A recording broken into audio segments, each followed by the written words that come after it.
এদিকে তুষি সকালের ওই ঘটনার পর ওর স্কুল লাইফের এক ফ্রেন্ডকে ফোন দিয়ে সব বলে। আসলে তুষি দেখতে যথেষ্ট সুন্দরী, তাই স্কুলে থাকতে অনেক প্রপোজাল পেয়েছে, কিন্তু একটাও অ্যাকসেপ্ট করেনি। তখন ওর ফ্রেন্ড প্রপোজালগুলি রিজেক্ট করার কারণ জানতে চাইলে তুষি তখন ওর ফ্রেন্ডকে জানায় যে ও ওর খালাতো ভাই ঈশানকে পছন্দ করে।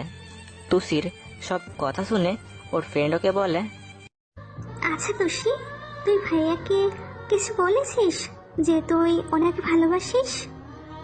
না, এখনো কিছু বলে উঠতে পারিনি রে। আর কিভাবে বলবো, আমার না খুব লজ্জা লাগে। শোন, এত লজ্জা করলে প্রেম করা যায় না। তুই যত তাড়াতাড়ি সম্ভব ভাইয়াকে বলে দে। হ্যাঁ, তাই বলবো। তারপর তুষি কলটা কেটে দিয়ে ওর ডায়েরিটা নিয়ে লিখতে থাকে। ছোটবেলা থেকেই তুষি ডায়েরি লিখতে খুব ভালোবাসে। এর মধ্যে আমি বাসায় চলে আসি, তারপর রুমে এসে সরাসরি ওয়াশরুমে গিয়ে শাওয়ার ছেড়ে দেই। কিছুই আমার ভালো লাগছে না। 1 ঘন্টা মতো ভিজে তারপর বের হই। ফ্রেশ হয়ে কিছুক্ষণ বিছানায় বসে মাসুমের কথাগুলো ভাবতে লাগলাম। তারপর সিদ্ধান্ত নেই ওর সাথে কথা বলার, তাই ওর রুমের দিকে চাই। অন্যদিকে তুষি যখন ডায়েরিটা লিখছিল তখন ওর ছোট আম্মু অর্থাৎ আমার মা ওকে ডাকে। তুষি, এই তুষি, কই তুই? যাই ছোট আম্মু। কথাটা বলে ডায়েরিটা খোলা রেখেই তুষি চলে যায়। একটু পর ঈশান ওর রুমে এসে দেখে তুষি নেই। তখনও তুষিকে ডাকতে ডাকতে রুমে ঢুকে। তুষি, এই তুষি বলেই ভেতরে গিয়ে দেখি ও কোথাও নেই। ঠিক তখনই আমার চোখ পড়ে টেবিলে রাখা একটা খোলা ডায়েরির ওপর। মেয়েটা যে কি করে না, বলে যখন ডায়েরিটা বন্ধ করতে যাব ঠিক তখনই ডায়েরির কিছু একটা লেখা দেখে আমার চোখ আটকে যায়। আমি ডায়েরিটা হাতে নিয়ে পড়তে আরম্ভ করি। সারা ডায়েরিটাই আমাকে নিয়ে লেখা। আমার অবাক হওয়ার মাত্রা ততটাই বেড়ে যাচ্ছিল, কারণ তুষি আমাকে এত আগে থেকে ভালোবাসে আর আমি সেটা বুঝতেই পারিনি। এখন একটা বিষয় তো পরিষ্কার যে ও আমাকে ভালোবাসে, সেটাতে আর কোনো সন্দেহ নেই। তারপর ডায়েরিটা রেখে আমি রুমে চলে আসলাম। এসে ধপাস করে বিছানায় বসে পড়লাম আর ভাবতে লাগলাম আমি ঠিক যে ভয়টাই পাচ্ছিলাম ঠিক তাই হলো। এখন কি করব বুঝে উঠতে পারছি না। কিছুক্ষণ ভাবার পর রুম থেকে বের হয়ে নিচে আসলাম। তুষি আম্মুর সাথে কাজ করছিল। তখন আমি বললাম, তুষি একবার শুনে যাস তো। আম্মু আমাকে তুষিকে এমনভাবে ডাকতে দেখে আমার দিকে তাকালো। আচ্ছা, তুমি যাও, আমি আসছি। আমি ছাদে গেলাম বলেই সেখান থেকে ছাদে চলে আসলাম। তারপর ছাদের রেলিং ধরে দাঁড়িয়ে বিকেলের পড়ন্ত সূর্যটা দেখছি আর ভাবতে লাগলাম কি হচ্ছে সব আমার সাথে। তুষি যে রাগী আর জেদি, ও কি সহজে মানবে? অন্যদিকে তুষি ওর ছোট আম্মুর সাথে কাজ করছে। তখন আম্মু বলল, এই তুষি, ঈশান তোকে কখন ডেকে গেল? যাস না? যা গিয়ে শুনে আয়। কাজটুকু শেষ করে যাই। যা কাজ আমি করছি, তুই গিয়ে শুনে আয়। আচ্ছা, যাচ্ছি বলেই উঠে গেলাম। ঈশান তো কখনো তুষিকে এমন করে ডাকে না। আর কি এমন কথা যা বলতে ছাদে যেতে হলো? ঈশানের আম্মুর মাঝে কেমন একটা খটকা লাগলো, তাই তিনিও তুষি যাবার কিছুক্ষণ পর ছাদের দিকে গেলেন। তুষি ছাদে গিয়ে দেখে ঈশান ছাদের রোলিং ধরে দাঁড়িয়ে আছে। তুষি গিয়ে ঈশানকে বলল, কিসের জন্য ডেকেছো আমাকে? কিছু বলবে? তুষির কথায় ঈশান পিছনে ফিরে তাকায়। একটা দীর্ঘ নিঃশ্বাস ফেলে বলতে আরম্ভ করে, তুষি শোন, আমি এখন তোকে কিছু একটা কথা বলবো। কথাগুলো আমার অনেক আগে বলার উচিত ছিল, কিন্তু আমি একটা বিষয়ে এতদিন শিওর ছিলাম না। কিন্তু আজকে যখন তোকে ডাকতে তোর রুমে চাই, তখন তো ডায়েরিটা আমি পড়ে শিওর হই। আমি কি বলতে চাইছি তুই নিশ্চয়ই বুঝতে পারছিস। আর তুইও হয়তো চাইবি আমিও তোকে ভালোবাসি। কিন্তু দেখ তুষি, তুই যেটা চাইছিস সেটা কখনোই সম্ভব নয়। কেন সম্ভব নয়? আমি কি দেখতে খারাপ? তুই এখানে খারাপ ভালোর কোনো প্রশ্ন নয়। আমি জানি তুই অনেক ভালো একটা মেয়ে। তুই আমার থেকেও অনেক ভালো ছেলে পাবি যে তোকে অনেক ভালোবাসবে। তাহলে তুমি অন্য কাউকে ভালোবাসো? না, তাহলে আমাকে ভালোবাসতে তোমার সমস্যা কোথায়? সেটা আমি তোকে বলতে পারবো না। শুধু এটুকুই বলবো, তোর জায়গায় অন্য যে কোনো মেয়ে থাকলেও আমার উত্তর ঠিক একই থাকতো। কিন্তু আমি তো তোমাকে সত্যি অনেক ভালোবাসি। সেটা কখনোই সম্ভব নয়। এসব তোর আবেগ। এই সম্পর্ক কখনোই আমাদের পরিবার মেনে নিবে না। তাই ভালো হয় তুই আমাকে ভুলে যা। ঈশানের কথাগুলো বলতে যেমন কষ্ট হচ্ছিল, তেমন ভাবে কথাগুলো শুনে তুষির চোখ দুটো ছলছল করছিল। কথাগুলো শেষ হতেই তুষি ঈশানকে জড়িয়ে ধরে কান্না করে দেয়। আমি তোমাকে ছাড়া থাকতে পারবো না, সত্যি আমি অনেক ভালোবাসি তোমাকে। তুমি কি আমাকে একটুও ভালোবাসো না? না, বাসি না। কথাটা বলেই ঈশান কিছুক্ষণের জন্য চুপ হয়ে যায়, আর তুষি শুধু কান্না করেই যাচ্ছিল। ঈশান তুষিকে জড়িয়ে ধরার জন্য হাত ওঠাতে গেলেই ওর মনে পড়ে আম্মুকে দেয়া কথা, তাই ইচ্ছে থাকলেও ওকে জড়িয়ে ধরতে পারে না। অনিচ্ছা সত্ত্বেও তুষিকে জোর করে ছাড়িয়ে নেয়। তখন তুষি কান্না করতে করতে দৌড়ে ছাদ থেকে ওর রুমে গিয়ে দরজা বন্ধ করে দিয়ে বিছানায় শুয়ে পড়ে। এতক্ষণ ছাদের দরজার আড়াল থেকে দাঁড়িয়ে ঈশানের আম্মু সব শুনছিল। তুষি নিচে চলে যাওয়ার পর উনিও নিচে চলে যায়, আর ঈশান আবার পেছন ফিরে ছাদের রোলিং ধরে দাঁড়িয়ে আকাশের দিকে তাকিয়ে থাকে। আজ কেন জানি তুষির কান্না ওর সহ্য হচ্ছিল না, খুব কষ্ট হচ্ছিল। কি করবে ও কিছু বুঝতেই পারছিল না, তাই পকেট থেকে ফোনটা বের করে মাসুমকে ফোন করে সব কথা খুলে বলে, আর কান্না বিজড়িত কণ্ঠে বলে, দোস্ত, আমি এখন কি করব বুঝতে পারছি না। আমার মাথায় কিছুই কাজ করছে না। ওর সামনে থাকলে ও হয়তো নিজেকে স্বাভাবিক রাখতে পারবে না। ঈশান, তুইও যদি ওর মতো পাগলামি করিস তাহলে কেমনে হবে বলতো? নিজেকে শান্ত রাখ। আচ্ছা, তুই এক কাজ কর, কয়েকদিনের জন্য তুই আমার বাসায় চলে আয়। কয়েকটা দিন তুই ওর সামনে থেকে দূরে থাক, তারপর পরিস্থিতি স্বাভাবিক হলে আবার বাসায় যাস। তোর কোনো সমস্যা হবে না তো? আরে না, সমস্যা হবে কেন? আর বাবা মা কয়েকদিনের জন্য নানুর বাসায় গেছে, বরং তুই আসলে আমার আরো সুবিধাই হবে। বাসায় আর একা থাকতে হবে না। আচ্ছা ঠিক আছে, তুই থাক, আমি একটু পর আসছি। মাসুমের সাথে কথা বলা শেষে ফোন রেখে ঈশান আর এক মুহূর্ত দেরি না করে রুমে চলে আসে। তারপর ব্যাগে কিছু জামা কাপড় গুছিয়ে ওর আম্মুর কাছে যায়। আম্মু, আমি কয়েকটা দিনের জন্য একটু বাইরে যাচ্ছি। কোথায় যাচ্ছিস? আম্মু স্বাভাবিকভাবেই বলল কথাটা। সবকিছু জানার পরও তিনি এর বেশি কিছু জিজ্ঞেস করলেন না। আসলে আম্মু, আমরা কয়েকজন ফ্রেন্ডসরা মিলে একটা ট্যুরে যাচ্ছি। আম্মু, আমি তোমাকে পরে বলবো সব কথা, আমার দেরি হয়ে যাচ্ছে। বলতে বলতে বেরিয়ে যায় ঈশান। ঈশানের আম্মু যেহেতু সবকিছু জানেন, তাই তিনি কি বলবে ভেবে পায় না। আচ্ছা, সাবধানে যাস, কেমন? আচ্ছা আম্মু, বাই। আম্মুর কাছে বলে আমি বেরিয়ে পড়লাম মাসুমের বাসার উদ্দেশ্যে, এবং কিছুক্ষণের মধ্যে পৌঁছে গেলাম দরজার সামনে। গিয়ে কয়েকবার কলিং বেল দিতেই মাসুম এসে দরজা খুলে দিল। আয়, ভেতরে আয়। আমি ভেতরে যাবার পর মাসুম দরজা খুলে বন্ধ করে দিল, আর আমি সরাসরি মাসুমের রুমে চলে গেলাম। এর আগেও অনেকবার আমি ওর বাসায় এসেছি, তাই মাসুমের রুম দেখিয়ে দেওয়ার প্রয়োজন হলো না। রুমে গিয়ে ব্যাগটা রেখে বিছানায় গিয়ে ধপাস করে বসে পড়লাম। মাথার দুই পাশে হাত দিয়ে ফ্লোরের দিকে তাকিয়ে ভাবতে লাগলাম, কি হচ্ছে এসব আমাদের সাথে? আমি তো এমন কিছুই চাইনি। আমার সাথে ঘটা সব ঘটনাগুলো কল্পনা করতে লাগলো। আর এর মাঝে মাসুম 2 মগ কফি নিয়ে রুমে আসলো, আর ঈশানের দিকে একটা মগ এগিয়ে দিয়ে বলল, ঈশান, এই ঈশান। কিন্তু ঈশান এতটাই ভাবনায় মগ্ন ছিল যে কোনো রেসপন্স করলো না।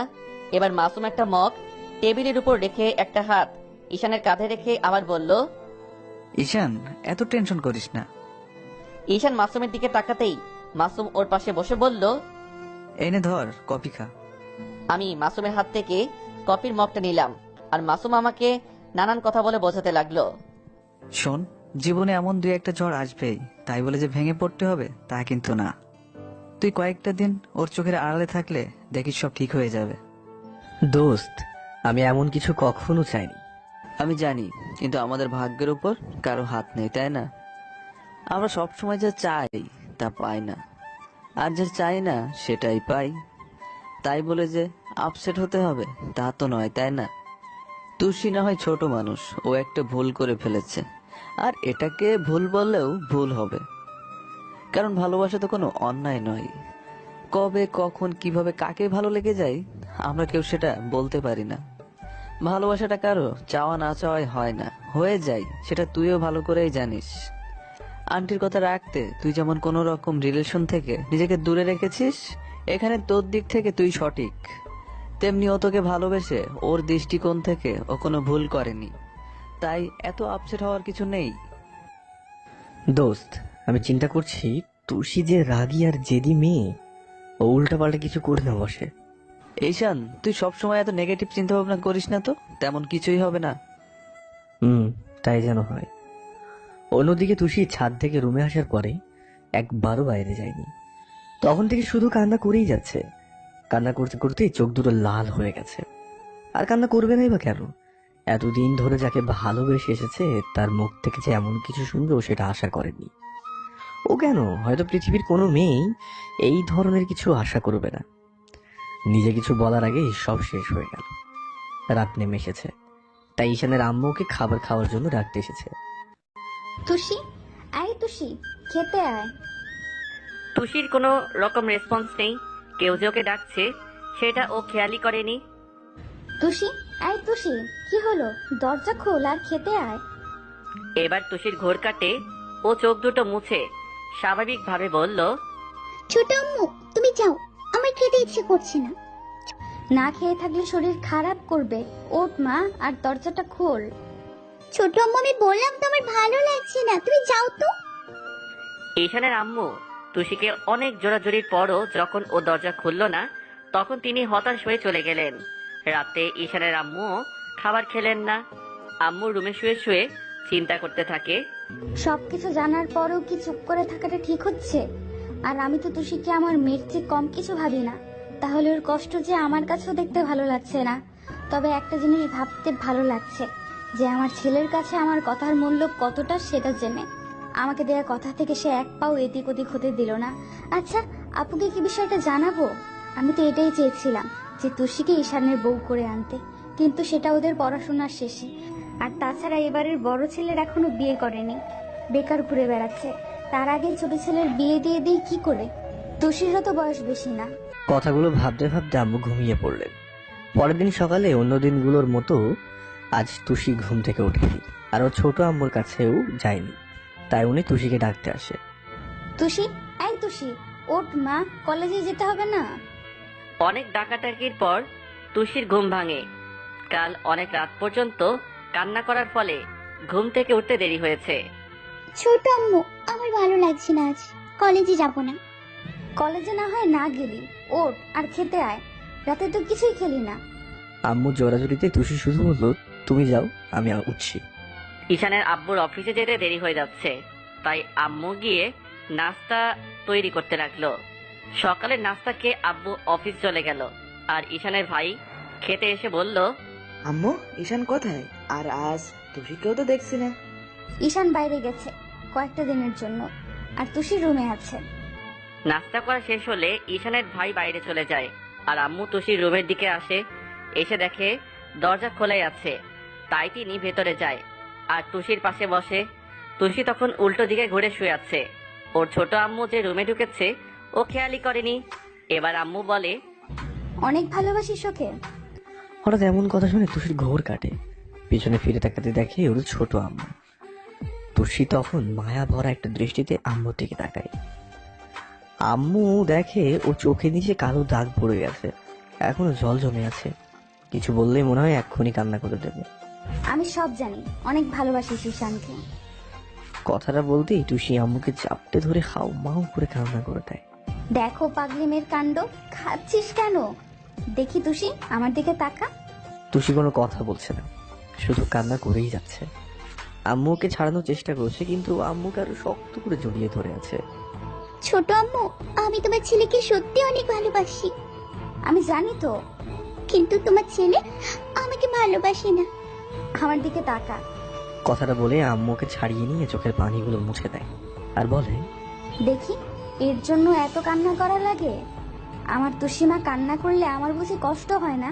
তুই কি জানিস ঈশান তোকে কেন ফিরিয়ে দিয়েছে? টুসির ছোট আম্মুর দিকে জিজ্ঞাসা সূচক দৃষ্টিতে তাকায়। আমি ওকে কসম দিয়ে বলেছিলাম কোনো রকম প্রেম না করতে। আর আমি অনেক আগেই আমার তুষি মায়ের সাথে ঈশানের বিয়েটা দেওয়ার কথা ভেবেছিলাম। যেহেতু ঈশানের বড় ভাই আছে, তাই মনে করেছিলাম ওর বিয়েটা দিয়ে তারপর তোদের বিয়েটা দিয়ে দিব। ততদিনে ঈশানের আর তোর পড়াশোনাটাও শেষ হয়ে যাবে। কিন্তু না, এখন দেখছি বিয়েটা খুব তাড়াতাড়ি দিতে হবে। তুষি ওর ছোট আম্মুর কথা শুনে লজ্জায় ওনাকে জড়িয়ে ধরে। এ কি, আমার তুষিমা দেখে লজ্জা পেয়েছে? তোমার ছেলে আমাকে অনেক কাটিয়েছে, আর ও তো আমাকে একটু ভালোবাসে না। তুষি অভিমানের সুরে বলল কথাটা। বাসে না তো কি হয়েছে, এখন থেকে বাসবে। এখন চল মা, খাবার খাবি। না, আমি খাবো না। বললাম তো ওর বিয়েটা তোর সাথেই হবে। তুই কি জানিস তোর জন্য আমিও না খেয়ে আছি? আচ্ছা চল খাবার খেয়ে নে, তারপর আমি তোর খালুকে ফোন করে বাসায় আসতে বলি, আজকেই তোদের বিয়ে হবে। এখন তো চল কিছু খেয়ে নে, নাইলে যে তোর শরীর খারাপ করবে। তুষি এবার ওর ছোট আম্মুর কথা মতো খাবার খেয়ে নেয়। তারপর আম্মু ঈশানের আব্বুকে ফোন করে সব বলে আর বাসায় আসতে বলে। একটু পর ঈশানের আব্বু বাসায় আসে। তারপর আম্মুর সাথে কিছুক্ষণ পরামর্শ করে তুষির আব্বুকে ফোন দেয়। গল্পের শুরুতেই বলেছি ঈশানের আব্বু আর তুষির আব্বু দুজনে বেস্ট ফ্রেন্ড ছিল। তাই ঈশানের আব্বু ওনাকে সব খুলে বললে উনি রাজি হয়ে যান। ঈশানের খালামণিও ওনার মেয়ের সুখের কথা ভেবে রাজি হয়ে যান। উনি জানেন সে যেমন ঈশানকে নিজের ছেলের মতোই দেখে, তেমনি ওনার বোনও তুষিকে নিজের মেয়ের মতোই দেখেন। তুষি ঈশানের সাথে বিয়ে দিলে এর চেয়ে ভালো অন্য কোথাও থাকবে না, তাই তিনি অমত করেন না। ঈশানের আব্বু ওনাদেরকে সবাইকে আসতে বলে ফোনটা রেখে দেয়।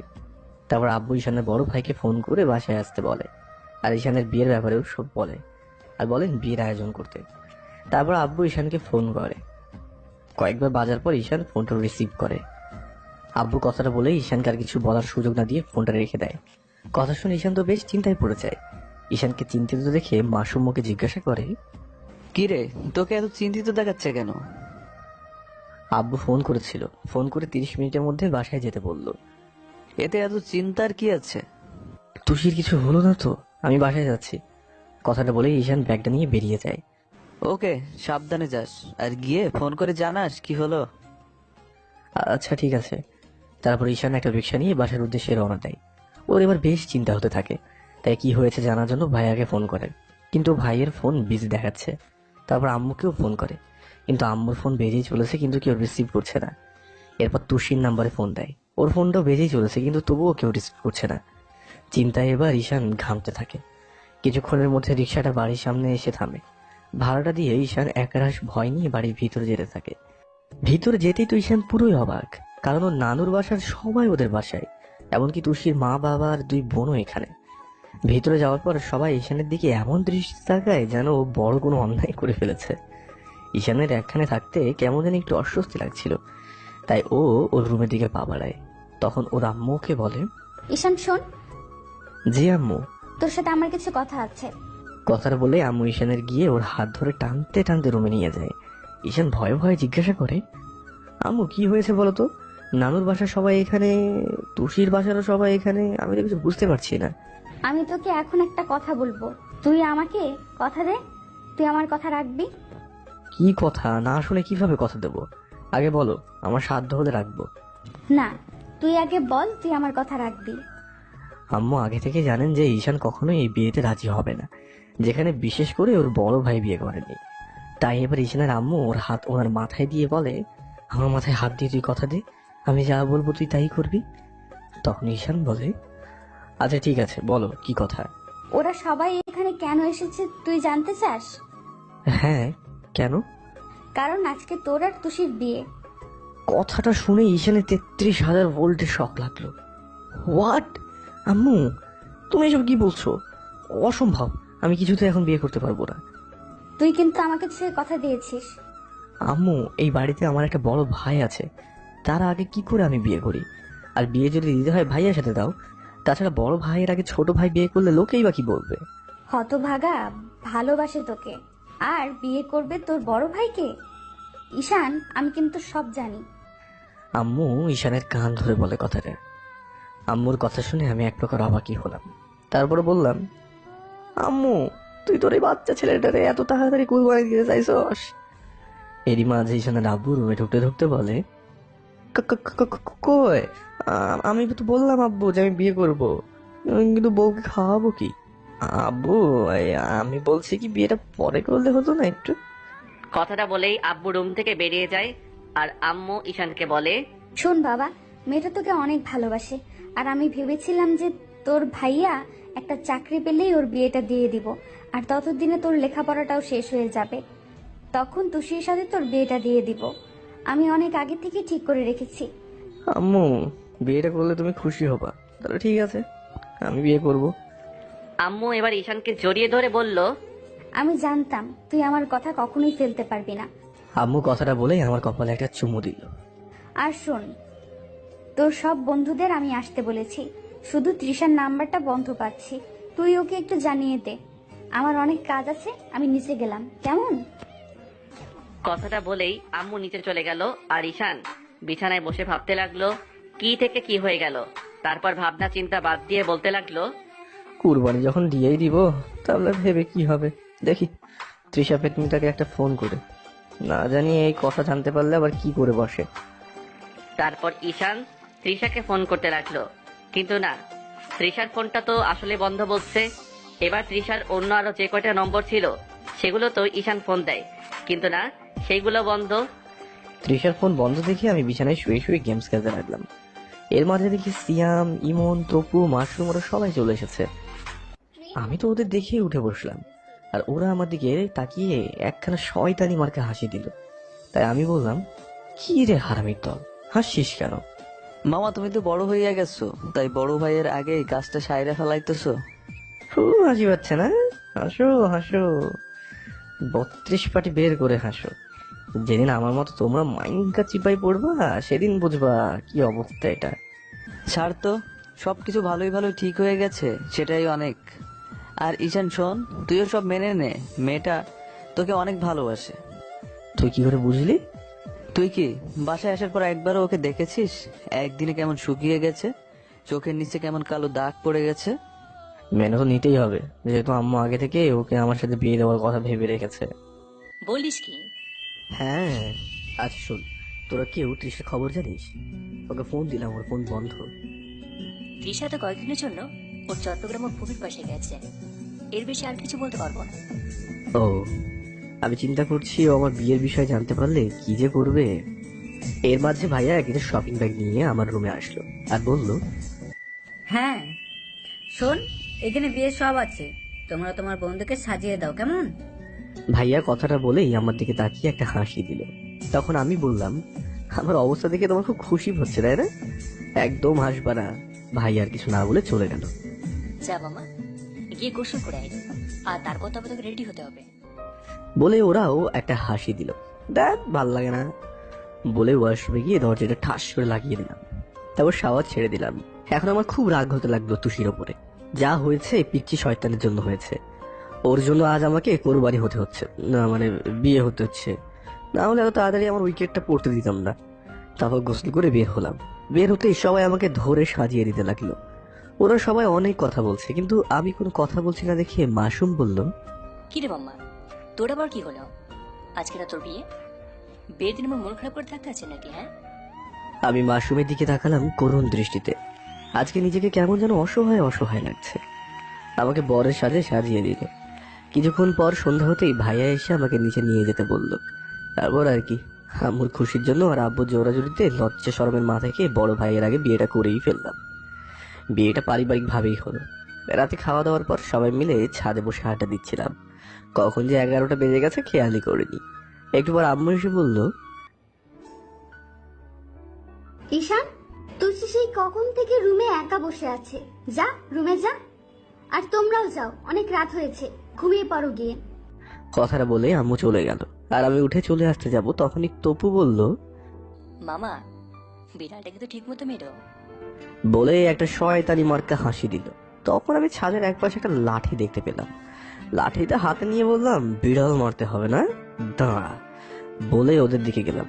তখনই ওরা সবাই দৌড়ে ছাদ থেকে পালিয়ে গেল। শালার বন্ধুগুলো হয়েছে এক একটা হারামির দল। তারপর আমি আমার রুমের দিকে যেতে লাগলাম। দরজার সামনে যেতেই কেমন যে ভয় ভয় করতে শুরু করলো। তখন মনে মনে বলতে লাগলাম, তো ভয় পাওয়ার কি আছে, বলে রুমে ঢুকলাম। ঢুকেই দেখি তুষি খাটের মাঝে ইয়া বড় একটা ঘোমটা দিয়ে বসে আছে। আমি তারপর দরজাটা লাগিয়ে নিলাম। আমার উপস্থিতি টের পেয়ে তুষি খাট থেকে নেমে এসে আমাকে সালাম করতে লাগলো। তখন আমার মনে হলো আজকে ওর জন্য আমাকে বিয়েটা করতে হলো। তাই আমি রাগী কণ্ঠে বললাম, এই পিচ্ছি ওঠ, আমি তোকে সালাম করতে বলেছি? তুষি তখনই দাঁড়িয়ে ঘোমটা সরালো আর বলল, মানে তুমি না আমার স্বামী, আর স্বামীকে সালাম তো বলতে হয় নাকি? সব মেয়ে তো তার স্বামীকে সালাম করে, তাই আমিও করলাম। আমি তুষির দিকে তাকিয়ে দেখি ওকে একদম পরীর মতো লাগছে। আমি নিজেকে স্বাভাবিক রেখে বললাম, এই পিচ্ছি, বিয়ের কিছু বুঝিস তুই? আর তোর বয়স কত? এখনো নাক টিপলে দুধ বের হয়? ইস, উল্টা পাল্টা বলো কেন? নাক টিপলে দুধ বের হয় না। আর তুমি আমাকে পিচ্ছি বলো কেন? আমি না বলেছি যে আমাকে একদম পিচ্ছি বলবা না। আমার একটা নাম আছে, ইসরাত জাহান তুষি। আর আমার বয়স 16 বছর 5 মাস। আমি ওকে ধমক দিয়ে বললাম, চুপ, একদম চুপ। তখনই তুষি ভয়ে কান্না করে দিয়ে বলল, তুমি শুধু আমাকে কষ্ট দাও, আমাকে একটুও ভালোবাসো না। আমাকে যদি ভালোবাসতে তাহলে আমার সাথে এমন করতে পারতে বলো? তুষি কথাটা বলেই ফুপিয়ে ফুপিয়ে কান্না করতে লাগলো। ওর কান্না দেখে আমার রাগগুলো কেমন পানি হয়ে গেল। কেউ একজন বলেছিল, মেয়েদের সৌন্দর্য বৃদ্ধি পায় ঘুমালে আর কান্না করলে। তেমন ভাবেই তুষির মুখে যেন আজকে পৃথিবীর সব মায়া এসে ভিড় করেছে। তাই ওর কান্না দেখে আমার কেন জানি সহ্য হচ্ছিল না। আমি ওর কাছে এগিয়ে গিয়েও চোখের পানি মুছে দিয়ে বললাম, তুষি দেখো, আমি তো তোমাকে নিয়ে কখনো তেমন ভাবে ভাবিনি। আর এতদিন তো তুমি আমার খালাতো বোন ছিলে। তুষি তখন নাক টানতে টানতে বলল, এখন তো বউ। তারপর আমি ওর কান্নাটা থামানোর জন্য ওকে আলতো করে জড়িয়ে ধরলাম। তখন ও আমাকে শক্ত করে জড়িয়ে ধরে আবারও কান্না করতে লাগলো। এই পাগলি মেয়ে, আবার কান্না করছো কেন? আচ্ছা, আমাকে একটু সময় দাও, দেখো আমি আমার খালাতো বউটাকে অনেক ভালোবাসবো। দেখি আমার দিকে তাকাও। তারপর আমি ওকে আমার থেকে ছাড়িয়ে নিয়ে চোখ মুছে দিলাম আর বললাম, আর একবারও যেন তোমাকে কান্না করতে না দেখি। তুমি কান্না করলে আমারও যে অনেক খারাপ লাগে। তারপর আমি ওর কপালে একটা ভালোবাসার পরশ এঁকে দিলাম। কই দেখি, এখন একটু হাসো তো। তখনও কেমন একটা লজ্জা মাখা হাসি দিয়ে আমার বুকে মুখ লুকালো। তখন আমি আর ওকে কোনো রকম বাধা দিলাম না, কারণ একবার যখন ওর সাথে আমার বিয়েটা হয়েছে, সেহেতু ও আমার বউ, তাই ওর অধিকার রয়েছে আমাকে জড়িয়ে ধরার। আমিও ওকে জড়িয়ে ধরলাম। এইভাবে দুজনে কতক্ষণ যে জড়িয়ে ধরেছিলাম তা ঠিক বলতে পারবো না। তারপর আমি ওকে বললাম, তুষি, এই তুষি, এবার তো ছাড়ো, অনেক তো জড়িয়ে ধরে থাকলে, এবার চলো ঘুমিয়ে পড়ি, আমার মনে হয় ঘুম পাচ্ছে। ও মা, ঘুমাবো মানে কি? আজকে না আমাদের বাসর রাত? হ্যাঁ তো, বাসর রাতে কি করতে হয় তুমি জানো না বুঝি? আমি তোর কথা শুনে পুরাই আবুল। দেখছেন মেয়ে বলে কি? দেখো, এখন এসব কিছু হবে না। তারপর আমি ওকে ছেড়ে দিয়ে খাটের দিকে যেতে লাগলাম। কি হলো তুষি, আসছো না কেন? ঘুমাবো না নাকি, না সারা রাত ওইখানে দাঁড়িয়ে থাকবা? এখন কিন্তু আমি আবারও কান্না করব। আবার কি হলো? তুমি আমাকে না নিয়ে যাচ্ছ কেন? আমি গিয়ে ওর হাতটা ধরলাম। আচ্ছা এবার চলো। আমি তো এইভাবে যাব না। তাহলে কিভাবে যাবে প্ল্যান করে রেখেছো? আমাকে কোলে করে নিয়ে যেতে হবে। আল্লাহ, এই মেয়ে আমাকে পাগল করে ফেলবে। আমি জানি ওর সাথে কথা বাড়িয়ে লাভ নেই, তাই ওকে কোলে তুলে নিলাম। তুষি আমার গলা জড়িয়ে ধরলো। তারপর আমি ওকে খাটে শুয়ে দিয়ে লাইটটা অফ করে দিয়ে ড্রিম লাইটটা জ্বালিয়ে দিলাম। তারপর আমিও গিয়ে ওর পাশে শোবো। তখন দেখি বিছানায় একটা বালিশ আর তুষি বসে আছে। আর একটা বালিশ কই? বালিশ আমি ফেলে দিয়েছি। কেন? আমার কিছু শর্ত আছে, আগে সেইগুলো শুনে নাও, তাহলেই বুঝতে পারবে। আচ্ছা বলো। আজ থেকে আমাদের বিছানায় একটা বালিশ থাকবে। তাহলে দুজনে শুবো কি করে? তুমি বালিশে শুবে আর আমি তোমার বুকে শুবো। তারপর? আজ থেকে আমাদের বিছানায় কোনো বালিশ থাকবে না। আমি কোনো সতীনের সংসার করতে পারবো না। কি মাইয়া রে বাবা, কোল বালিশটা সতীন বানাই ফেলছে। কেন থাকবে না? আর কোল বালিশ ছাড়া তো আমি ঘুমাতে পারি না। আজকে থেকে আমাকে জড়িয়ে ধরে ঘুমাবে। প্রতিদিন আমাকে খাবার খেয়ে দিতে হবে। আরো কিছু? আর যেহেতু আমাদের মাঝে কিছু হচ্ছে না, তাই প্রতিদিন রাতে ঘুমানোর আগে আমাকে একটা করে কিস দিতে হবে। আচ্ছা ঠিক আছে। তাহলে দাও, বসাচ্ছো কেন? শর্তটা এখন থেকেই প্রযোজ্য। তারপর আমি আর ওকে কথা না বলতে দিয়ে 4 ঠোঁট এক করে দিলাম। ওর গোলাপের পাপড়ির মতো ঠোঁটের স্বাদ নিতে লাগলাম। তুষি তখন চুলগুলো 2 হাতে ধরে আমার সাথে রেসপন্স করলো। 5 মিনিট এমন ভাবে থাকার পর আমি ওকে ছেড়ে দিলাম। আমরা দুজনেই হাঁপাচ্ছি। তারপর আমি শুয়ে পড়লাম আর তুষিকে বললাম, এসো। তুষি এসে আমার বুকে মাথা দিয়ে শুয়ে আমাকে জড়িয়ে ধরলো। আর কি ঘুমের রাজ্যে বাড়ি জমালাম। পরদিন সকালে ঘুম ভাঙতেই দেখলাম বুকের উপরে ভারী কিছু অনুভব করলাম। চোখ খুলে তাকাতে মনে হলো কাল রাতে তুষিকে বুকের উপর নিয়ে ঘুমিয়েছিলাম। তুষির দিকে তাকিয়ে দেখি ও বাচ্চাদের মতো গুটি সুটি মেরে আমার বুকে ঘুমাচ্ছে, আর ওর চুলগুলো এলোমেলো হয়ে আছে। আমি তখন ওর চুলগুলো সরিয়ে দিলাম। ওর মুখের দিকে তাকিয়ে দেখি কেমন এক অদ্ভুত মায়ার কাজ করছে। কতক্ষণ এইভাবে তাকিয়েছিলাম জানি না। তারপর ঘড়িটার দিকে তাকিয়ে দেখি 8টা বাজে। আল্লাহ, সবাই কি ভাববে? বিয়ে করেই বউ পাগলা হয়ে গেছি। তখন আমি ওকে ডাকলাম, তুষি, এই তুষি, ওঠো না, অনেক বেলা হয়ে গেছে তো। বউ, এই বউ, ওঠো না। কি হয়েছে, এত সকাল সকাল ডাকছো কেন? আর একটু ঘুমাই না, তোমার বুকে ঘুমোতে ভালো লাগছে। এখন আর না, যাও, এখনই সবাই এসে ডাকাডাকি করবে। কোথায় যাব? ওয়াশরুমে গিয়ে গোসল করে আসো, যাও। গোসল কেন করব? কাল রাতে তো আমাদের মাঝে কিছু হয়নি। সেটা তো তুমি জানো আর আমি জানি, অন্য কেউ তো আর জানে না। আর তাছাড়া বিয়ের পরের দিন সকালে মেয়েদের গোসল করতে হয়, তুমি জানো না বুঝি? এত কিছু জানো আর এইটুকু জানো না। তারপর আমি ওর কপালে একটা চুমু দিলাম। নাও, এবার হয়েছে তো, যাও। তুষি মুচকে একটা হাসি দিয়ে তারপর ওয়াশরুমে চলে গেল। আর আমি এই ফাঁকে আর একটু ঘুমিয়ে নিই, তাই আবার চোখ দুটো বুঝতে ঘুমিয়ে গেলাম। একটু পর মুখে পানির ঝাপটায় চোখ খুললাম, দেখি তুষি ও চুল থেকে আমার মুখে পানি দিচ্ছে। কি হয়েছে? আমাকে তো ঘুমাতে দিলে না, এখন তুমি ঘুমাচ্ছ কেন? ওঠো, যাও ফ্রেশ হয়ে আসো। আমি তুষির দিকে ভালোভাবে তাকিয়ে দেখলাম ও একটা কালো শাড়ি পরেছে। শাড়িটাতে ওকে অনেক সুন্দর লাগছে। আমাকে ওর দিকে তাকিয়ে থাকতে দেখে তুষি আমাকে প্রশ্ন করলো, কি হলো, এমন করে কি দেখছো? আমার বউটাকে দেখছি। যা দুষ্টু, আমি লজ্জা পাই না বুঝি? তাহলে রাতে তো লজ্জা পেলেন না? যাও তো। উঠে গেল। আমিও উঠে ওয়াশরুমে চলে গেলাম। তারপর গোসল করে বের হলাম, দেখি তুষি ড্রেসিং টেবিলের সামনে বসে সাজছে। তখন ওর দিক থেকে চোখ সরাতেই পারছিলাম না। আমার ইচ্ছেও ছিল ওকে গিয়ে পিছন থেকে জড়িয়ে ধরি। আমি ওর দিকে এগিয়ে যেতে লাগলাম, তখন মনে পড়লো আমি ওকে বলেছি এখনই আমাদের মাঝে স্বামী স্ত্রীর কোনো সম্পর্ক হবে না। ওকে জড়িয়ে ধরতে গিয়ে যদি আমি নিজেকে কন্ট্রোল করতে না পারি, তাই ওর দিক থেকে চোখটা সরিয়ে দিলাম।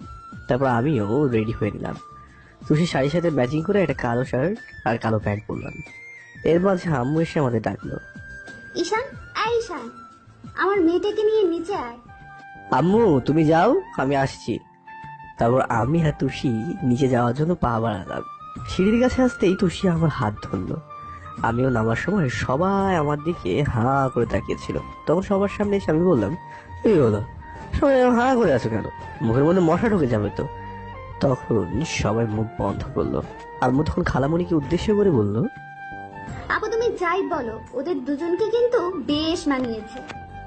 তখন তুষি লজ্জায় আম্মুকে গিয়ে জড়িয়ে ধরলো। তুষি কান্ড দেখে সবাই একসাথে হেসে উঠলো। এরই মধ্যে ভাইয়া বলে উঠলো, আম্মু, তোমরা কি কথায় বলবে নাকি খেতে দেবে? তারপর আম্মু আমাকে আর তুষিকে পাশাপাশি বসিয়ে দিল। তারপর সবাই খেতে লাগলো। আমি খেয়াল করে দেখলাম তুষি খাচ্ছে না, শুধু খাবার নাড়াচাড়া করছে। তাই আমি ওর কানের কাছে মুখ নিয়ে গিয়ে বললাম, কি হলো, খাচ্ছ না কেন? তুষি তখন আমার কানে কানে বললো, কালকে রাতে তোমাকে না বললাম আমাকে প্রতিদিন খাইয়ে দিতে হবে? আমি ওকে বললাম, এখনই এত লোকের মধ্যে কেমনে খাইয়ে দেবো বলো তো? সবাই কি ভাববে বলো? প্লিজ এখনকার মতো খেয়ে নাও, কেমন? তারপর তুষি আমার কথা মতো বাধ্য মেয়ের মতো খেতে লাগলো। এরই মধ্যে আব্বু বলল, ঈশান শোনো, জি আব্বু। তুমি আজকে তুষি মামুনিকে নিয়ে তোমার খালামণির সাথে ওনাদের বাসা থেকে কয়েকটা দিনের জন্য ঘুরে আসো। ঠিক আছে আব্বু, আমি একাই যাব। একা কেন, তোমার বড় ভাইও তোমার সাথে যাবে। ও আচ্ছা। তাহলে আজকে বিকেলেই তোমরা বেরিয়ে পড়ো, কেমন? তবে খাওয়া দাওয়া করে আমি রুমে চলে গেলাম। দুপুরের আগে আমাদের বাসা থেকে নানুদের বাসার সবাই ও তুষির দুই বোন বাসায় চলে গেল। যাওয়ার সময় সবাই আমাকে অনেক ভাবে অনেক কথা বলে গেল। তারপর আম্মু দুপুরে খাবারের জন্য রেখে গেল। তখন আমি তুষির দিকে খেয়াল করে দেখি ও গাল ফুলিয়ে বসে আছে। কি হলো, খেতে যাবে না? না, আমি খাবো না। কেন খাবে না? তুমি কিন্তু শর্তের কথা ভুলে যাচ্ছ। একে তো আমাকে সকালে খাইয়ে দাওনি, তার উপর এখনো ভুলে যাচ্ছ। ও, এই জন্য বুঝি আমার বউটা রাগ করেছে। আচ্ছা তুমি বসো, আমি তোমার জন্য খাবার নিয়ে আসছি। তারপর আমি নিচে গিয়ে আম্মুকে দেখলাম রান্না করে। আমি আম্মুর পাশে গিয়ে দাঁড়িয়ে আছি। বেশ কিছুক্ষণ দাঁড়িয়ে থাকার পর আম্মু বলল, কি রে, কি হলো? এখানে দাঁড়িয়ে আছিস কেন? কে খাবার টেবিলে বস। আর তুষি কোথায়? আম্মু তোমার বৌমা নাকি খাবে না। কেন, কি হয়েছে? তোমার আদরের মেয়ে নাকি আমার হাতে ছাড়া খাবে না। কথাটা শুনে আম্মু আমার দিকে তাকিয়ে মিটি মিটি করে হাসছে। আমারও একটু লজ্জাই লাগলো। দেখেছিস বাবা, ও তোকে কতটা ভালোবাসে। জি আম্মু। আমি বলি কি, তুই ওকে মেনে নে বাবা। আমি জানি তুই শুধু আমার কথাই ওকে বিয়ে করেছিস, যা হবার তা তো হয়েই গেছে। ওর সাথে কোনো রকম রাগারাগি করিস না। আমি ওকে অনেক আগেই মেনে নিয়েছি। এই না হলে আমার ছেলে। আর একটা কথা বাবা, তুই ওকে কখনো কষ্ট দিস না, ও তোকে অনেক ভালোবাসে। হুম, আম্মু আমি সেটা অনেক ভালোভাবেই জানি। এখন তুমি আমাদের খাবারটা বেড়ে দাও। তোমার মেয়ে আবার গাল ফুলিয়ে বসে আছে। তারপর আম্মু আমাদের দুজনের খাবার বেড়ে দিল। আমি খাবারটা নিয়ে রুমে গেলাম। তুষি এখন সেখানেই বসে আছে। তারপর আমি খাবার রেখে ওয়াশরুমে গিয়ে হাতটা ধুয়ে এসে ওর সামনে বসে ভাত দেখে ওর মুখের সামনে ধরে বললাম, নাও এবার হা করো। তুষিও বাধ্য মেয়ের মতো আমার হাতে খেতে লাগলো। খাবার খাওয়ার সময় খেয়াল করলাম ও আমার দিকে কেমন মায়াবী দৃষ্টিতে তাকিয়ে আছে।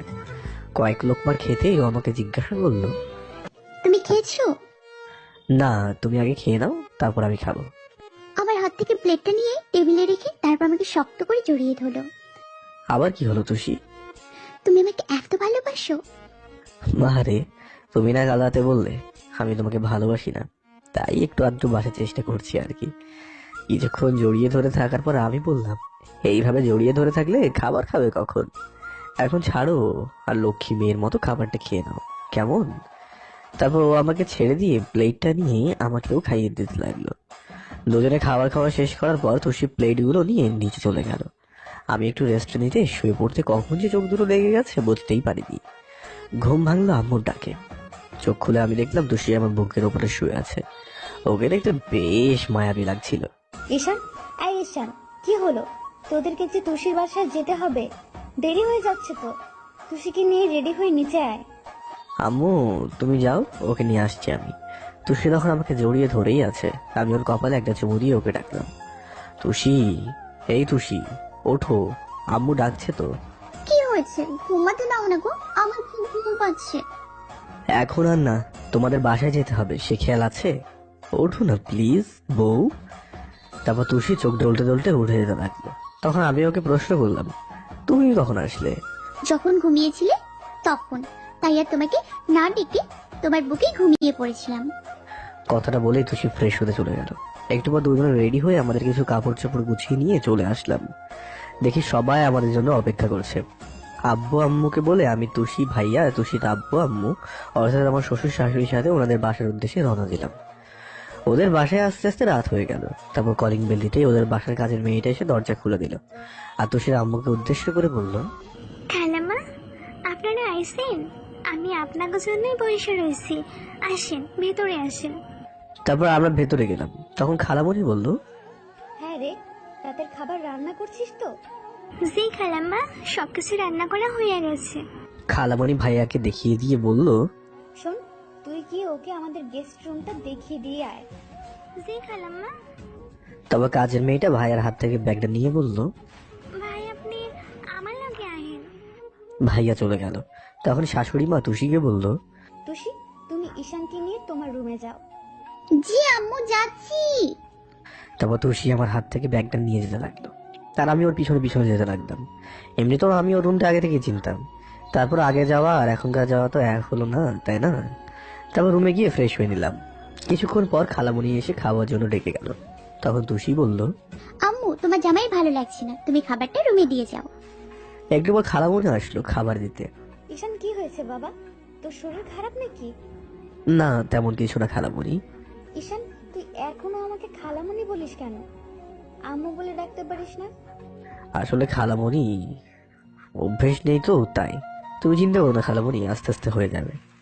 আবার খালামণি? আস্তে আস্তে কেন? এখন থেকেই বলতে হবে। জি আম্মু। তারপর শাশুড়ি মা চলে গেল। তখন আমি তুষির দিকে একটু রাগী দৃষ্টিতে তাকালাম। কি হয়েছে তোমার? এমন করে তাকিয়ে আছো কেন? তুমি আম্মুকে মিথ্যে কথা বললে কেন? নিচে গেলে তো আর তোমার হাতে খেতে পারতাম না, তাই। এত দুষ্টু বুদ্ধি আসে কোথা থেকে তোমার মাথায়? হ্যাঁ? তুষি একটা মুচকি হাসি দিল। তখন আমি ওকে বললাম, হাসো, আমার সামনে এসে বসো। তারপর দুজন দুজনকে খাইয়ে দিলাম।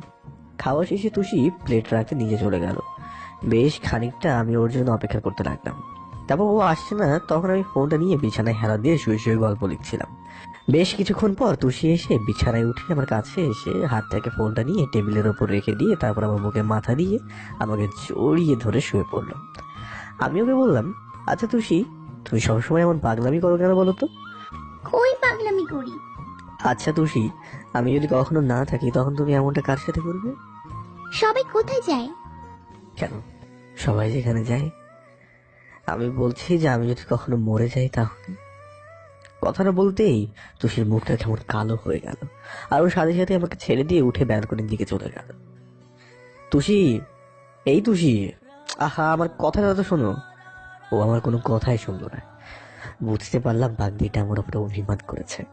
তাই আমিও উঠে গেলাম, গিয়ে দেখি তুষি শুধু নাক টানছে আর বারবার চোখ মুছছে। আমার আর বুঝতে বাকি রইল না ও কান্না করছে।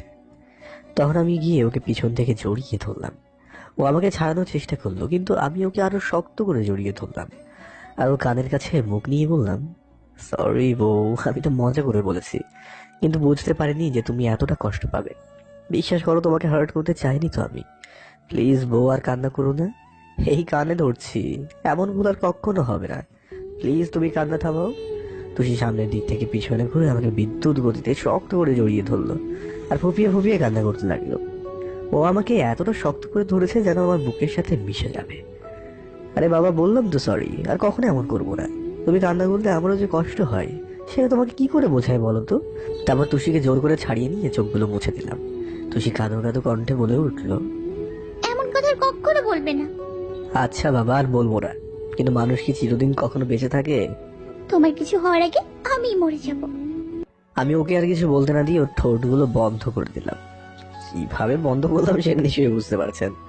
প্রথমে তুষি রেসপন্স না দিলে ও একটু পরে ও থাকতে না পারে রেসপন্স করতে লাগলো। তুষি আমার শার্টের কলার ধরে আটকে আছে। 5 মিনিট হয়ে গেছে, আমার দম বন্ধ হয়ে আসছিল, তাই আমি ওকে ছেড়ে দিতে চাইলাম, কিন্তু আমাকে ছাড়ছে না। অনেক কষ্টে ওকে ছাড়িয়ে আমি হাঁপাতে বললাম, এমন কেউ ওরা কেউ কিস করে নাকি? তুষি লজ্জিত হয়ে বলল, কেউ করে না, কিন্তু আমি করি। চলো এখন রুমে চলো, ঘুমাবে, অনেক রাত হয়েছে তো। তারপর রুমে এসে শুয়ে পড়লাম। এভাবে আমাদের দুষ্টু মিষ্টি খুনসুটির মধ্যে দিয়ে তুষিদের বাড়িতে 3টা দিন কেটে গেল। পরের দিন আব্বু বাসায় যাওয়ার জন্য দেখি গাড়ি পাঠিয়েছে। আসার সময় শাশুড়ি অর্থাৎ খালামণি আমাকে অনেক কথা বললো। আমি বললাম, আম্মু তুই চিন্তা করো না তো, আমি ওকে দেখে রাখবো। তারপর আব্বু আম্মুকে সালাম করলাম। তুষি তো ওর আব্বু আম্মুকে জড়িয়ে ধরে সে কি কান্না, কিছুতেই কান্না থামছে না। আম্মুকে অনেক বোঝানো, তাও থামার নামগন্ধই নেই। ভাইয়া তো আগে থেকে গিয়ে গাড়িতে বসে আছে। আমি উপায় না পেয়ে বললাম, আচ্ছা তুষি, তুমি তাহলে থেকে যাও, যখন তোমার যেতে ইচ্ছেই করছে না আমাকে বলো, আমি এসে তোমাকে পরে নিয়ে যাব। এবার কান্না থামিয়ে আমার দিকে রাগি দৃষ্টিতে তাকালো। তারপর তুষি গিয়ে গাড়িতে বসলো। ভাইয়া ড্রাইভারের সাথে সামনে বসেছে আর আমি আর তুষি দুজনে পিছনে বসেছি। গাড়ির দরজা দিয়ে যতদূর সম্ভব তুষি ওর আব্বা আম্মুর দিকে তাকিয়েছিল। গাড়িটা একটু দূরে আসতেই আর যখন দেখা যাচ্ছিল না, তখন তুষি আবারও কান্না করা শুরু করলো।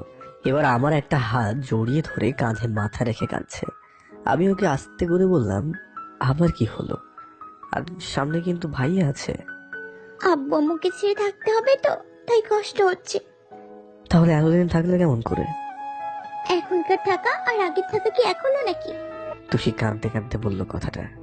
আমি তোমাকে বলেইছিলাম যে তুমি থাকো, তাহলে এখন আবার কান্না করছো কেন? কান্না থামাও, না হলে কিন্তু গাড়িটা ঘুরিয়ে তোমাকে আবার বাসায় রেখে আসবো। আমি একটু ধমকের সুরেই বললাম কথাটা। তুষি আমার কথা শুনে একটু থামলো। মেয়েরা এত কান্না করতে পারে কেমন করে, আমার মাথায় আসে না। কেউ জানলে আমাকে বলবেন তো। তারপর কিছুক্ষণ পর বাসায় চলে আসলাম। এসে আম্মুর সাথে কথা বলে রুমে চলে গেলাম। একটু পর মাসুম ফোন করলো।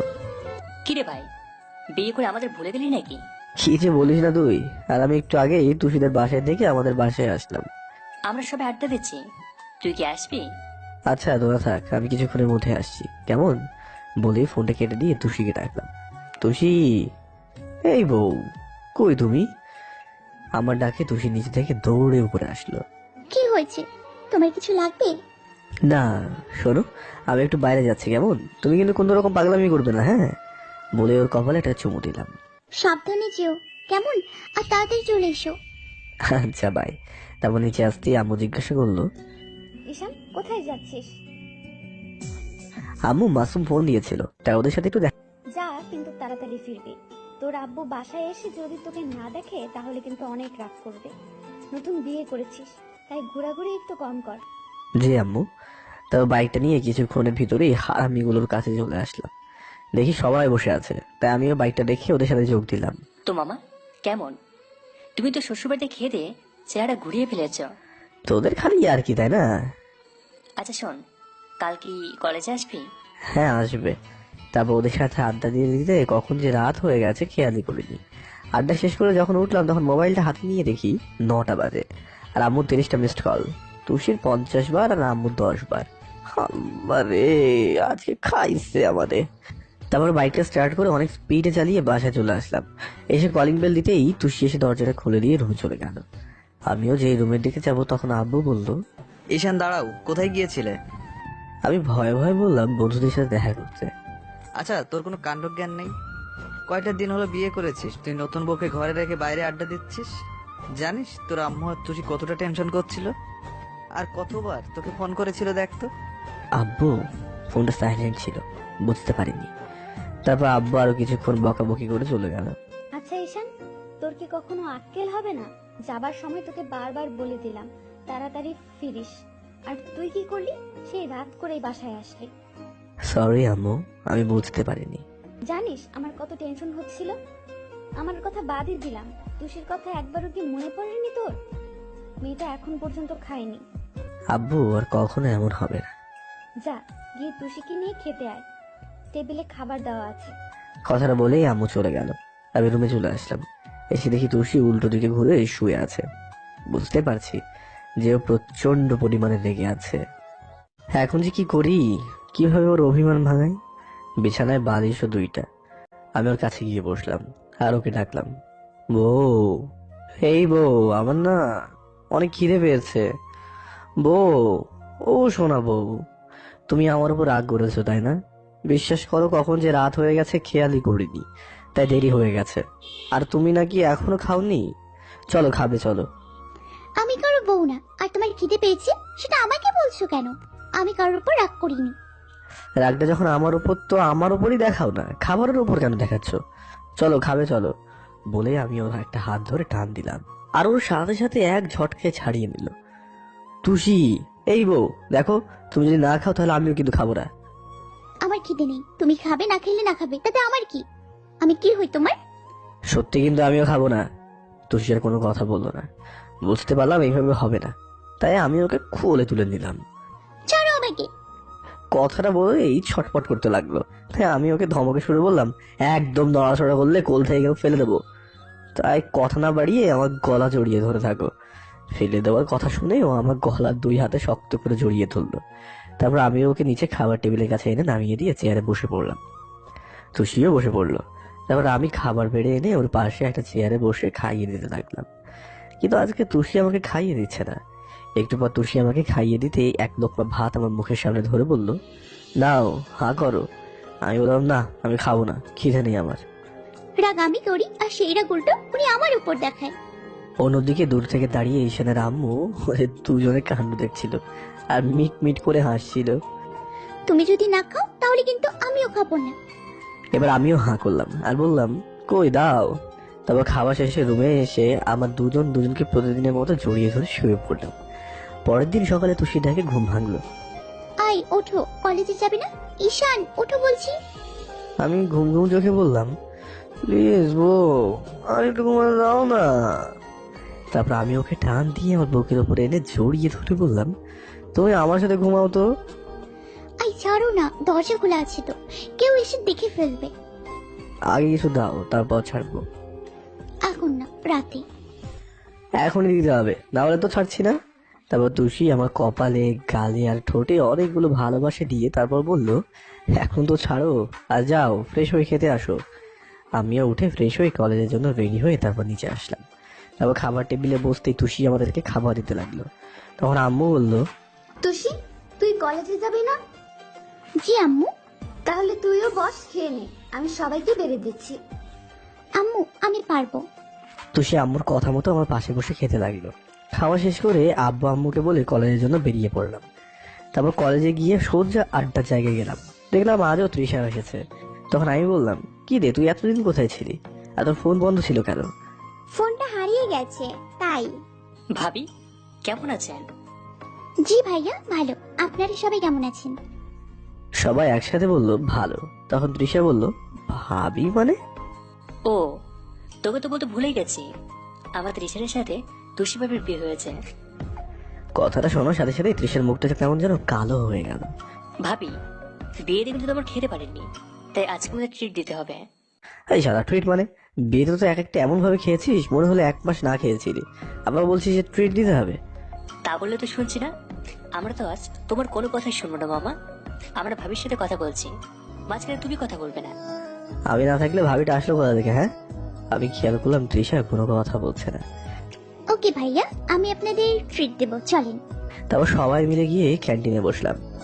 তারপর যে যার মতো অর্ডার করতে লাগলো। তৃষা কিছু অর্ডার করছে না দেখে আমি বললাম, কি রে তৃষা, তোর আবার কি হলো? তুই তো কিছুই অর্ডার করলি না। তো করলেই হবে। ও যে মন খারাপ সেটা আমি বেশ বুঝতে পারছি, আর মন খারাপের কারণটাও আমার অজানা নয়।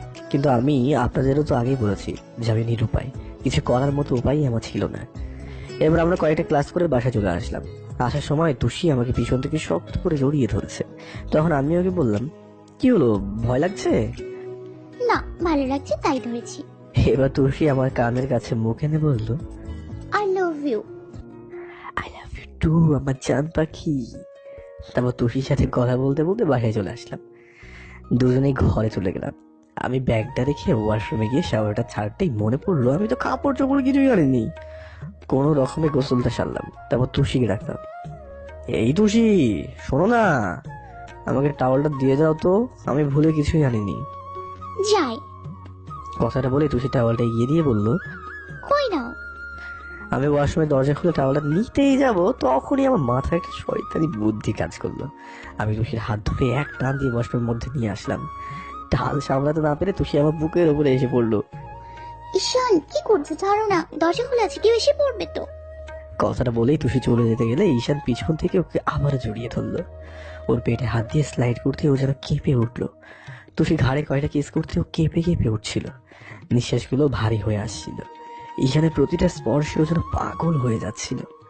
হঠাৎ তুষি সামনের দিকে ঘুরে ঈশানকে শক্ত করে জড়িয়ে ধরলো। তুষি ঘন ঘন নিঃশ্বাস ফেলছিল। তখন আমি বুক থেকে ওর মুখটা তুলে দেখি তুষি ওর চোখগুলো বন্ধ করে আছে আর ওর ঠোঁটগুলো কাঁপছে। তখন আমি ওর মুখের দুপাশে হাত দিয়ে চার ঠোঁট এক করে দিলাম। তুষি আমার চুলগুলো দুই হাতে মুঠো করে ধরে পাগলের মতো কিস করতে লাগলো।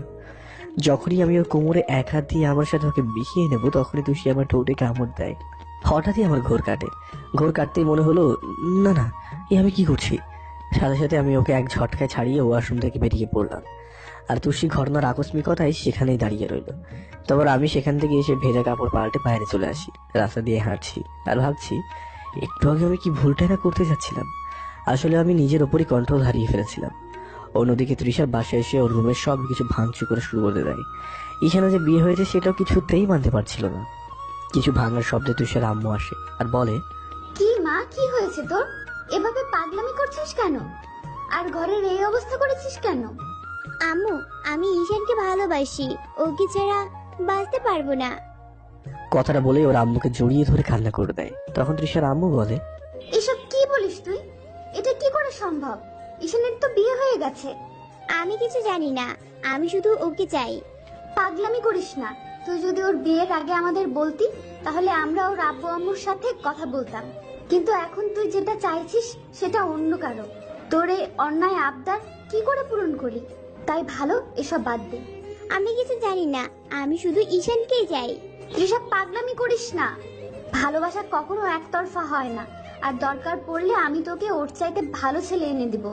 না আম্মু, আমি শুধু ওকেই চাই। তৃষার আম্মু ওর এই অন্যায় আবদার মানতে না পেরে সেখান থেকে উঠে চলে যায়। আর তৃষা মনে মনে ভাবছে, ঈশান তুমি শুধু আমার আর অন্য কারণ না। অন্যদিকে তুষি ওয়াশরুমে শাওয়ারের নিচে দাঁড়িয়ে ভাবছে, ঈশানের ঠোঁটে কামড় দেওয়ায় হয়তো ওর উপর রাগ করেছে। তারপর তুষি গোসল করে বাইরে আসে, দেখে ঈশান নেই। ভাবে হয়তো বাইরে গেছে। ও আসলে ওকে সরি বলে দেবো। দুপুর গড়িয়ে বিকেল গড়িয়ে সন্ধ্যা হয়, তবুও ঈশান বাসায় আসেনি। এবার তুষি চিন্তা হতে থাকে। অনেকবার ফোনে ট্রাই করেছে, কিন্তু ফোনটা বন্ধ বলছে। তুষির চোখের কোণে পানি জমে গেছে, মনে হয় এখনই কান্না করে দেবে।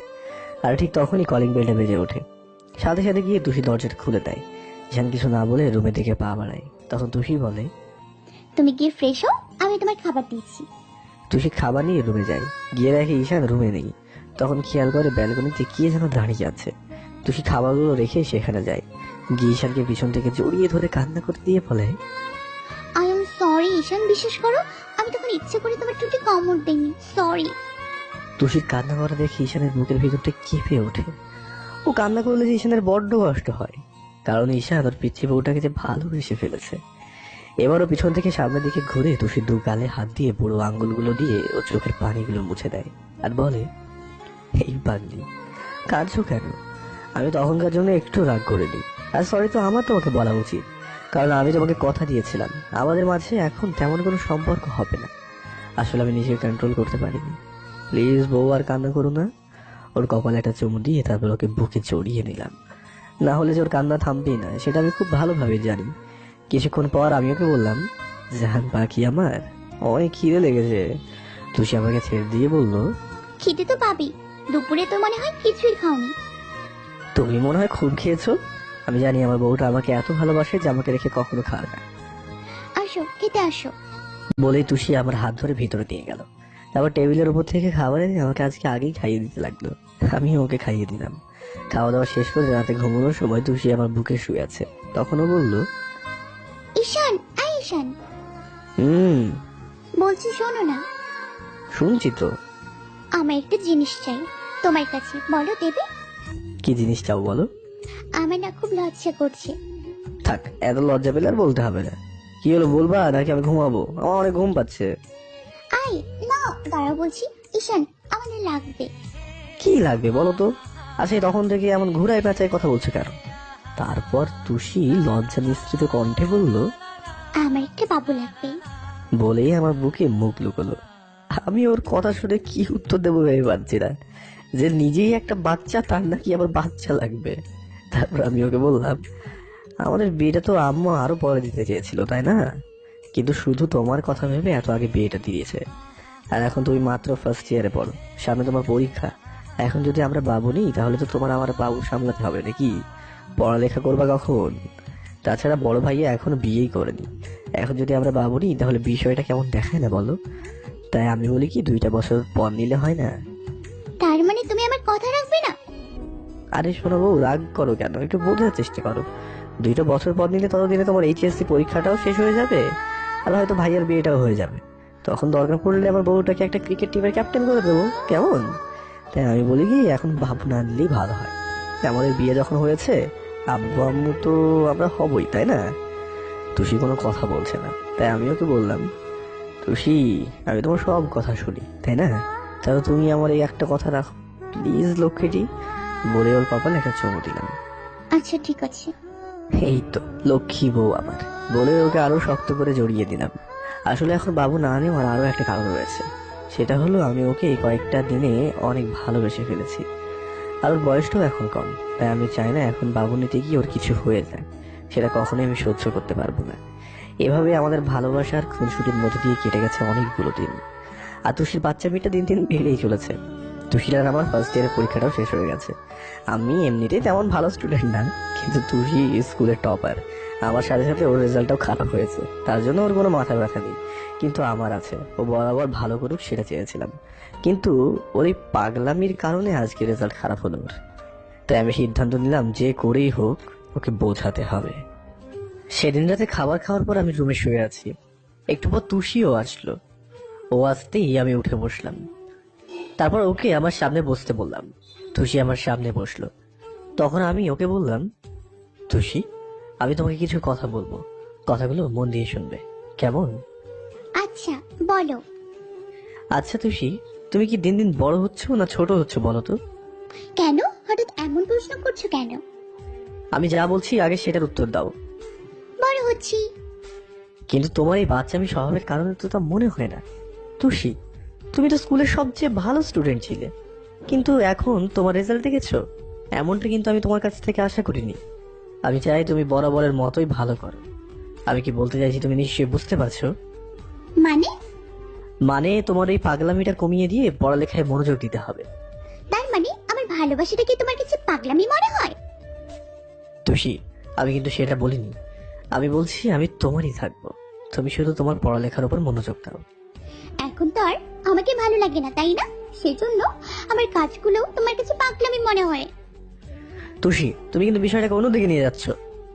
এখন তো আর আমার কোনো কথাই তোমার ভালো লাগে না, আমি তো পুরনো হয়ে গেছি।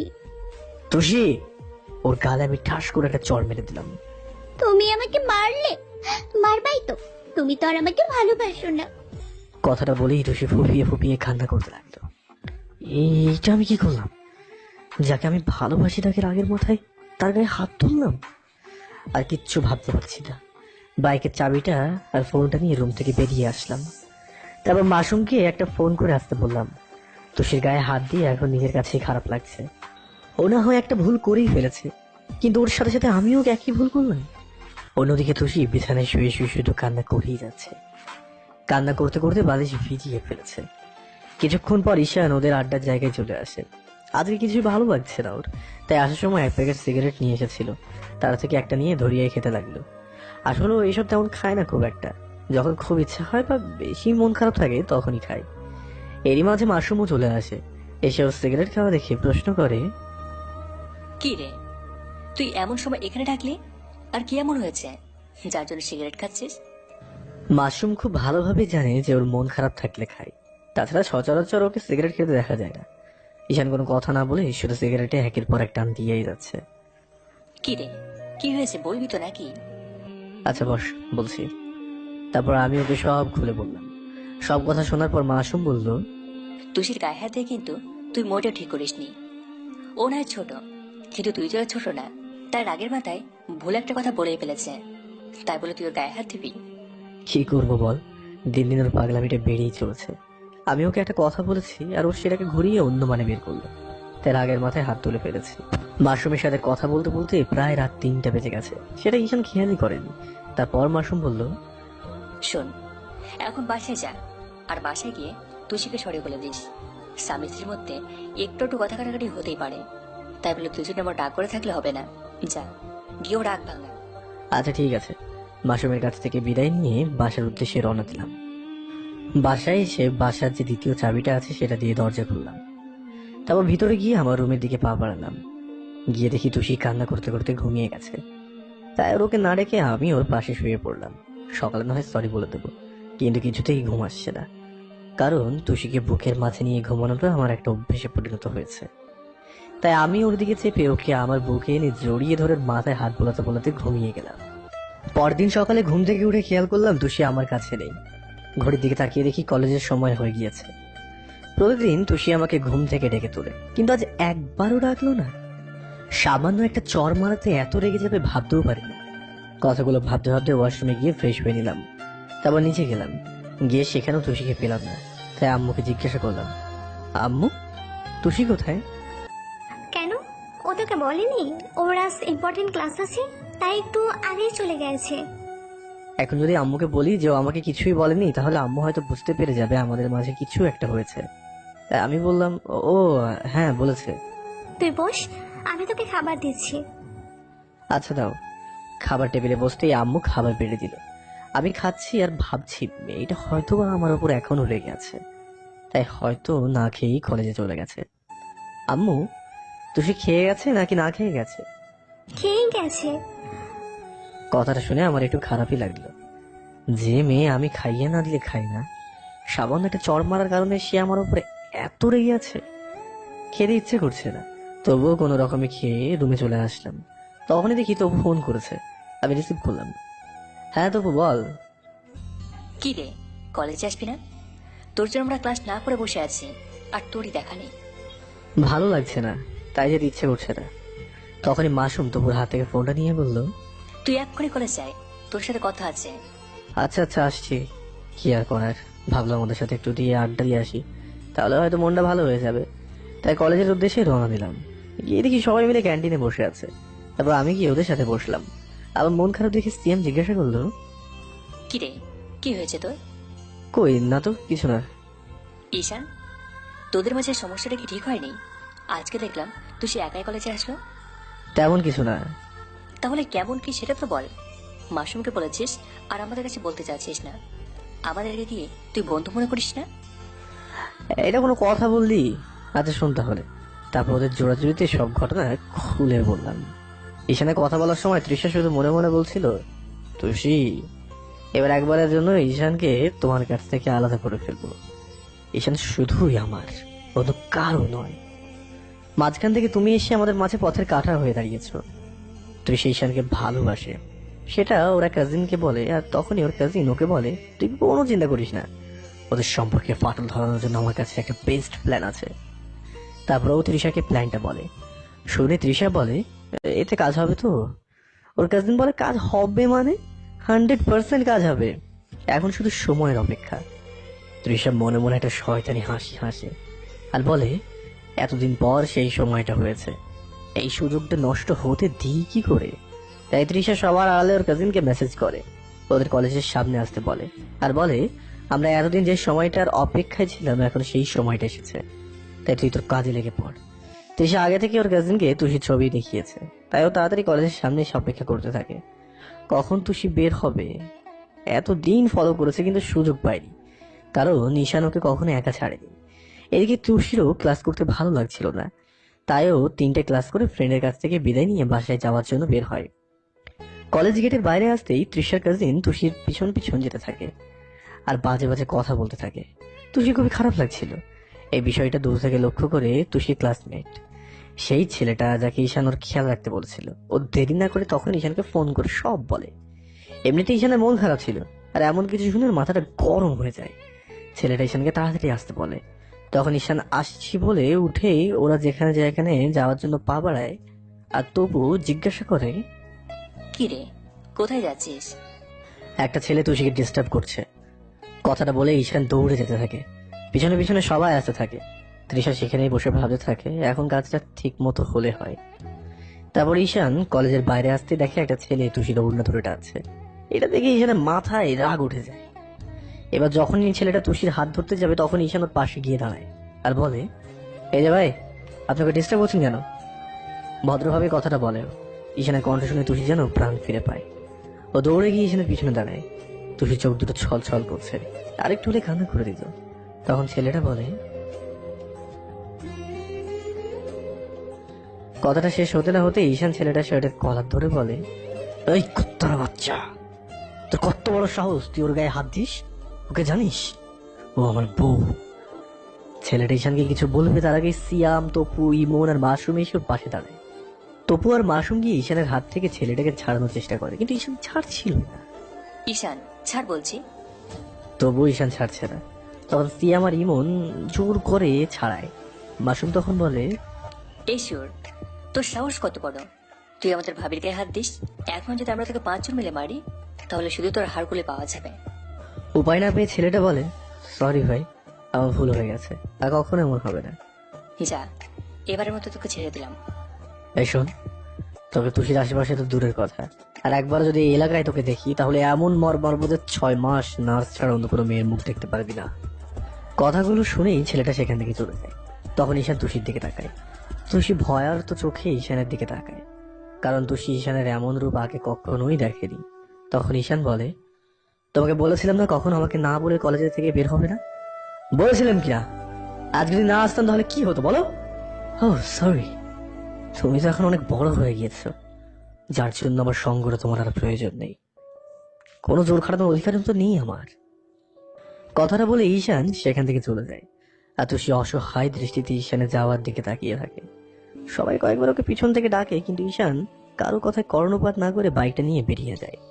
তখন সিয়াম বলে, ভাবি, ঈশান আপনাকে সত্যি অনেক ভালোবাসে।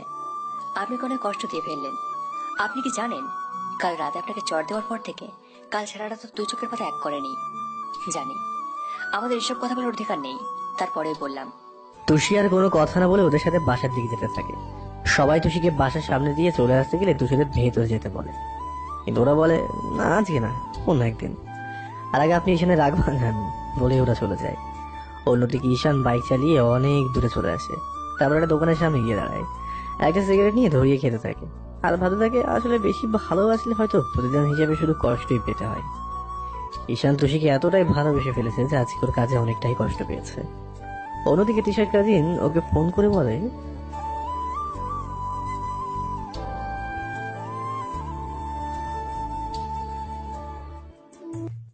আমাকে যে পড়াইতে হবে।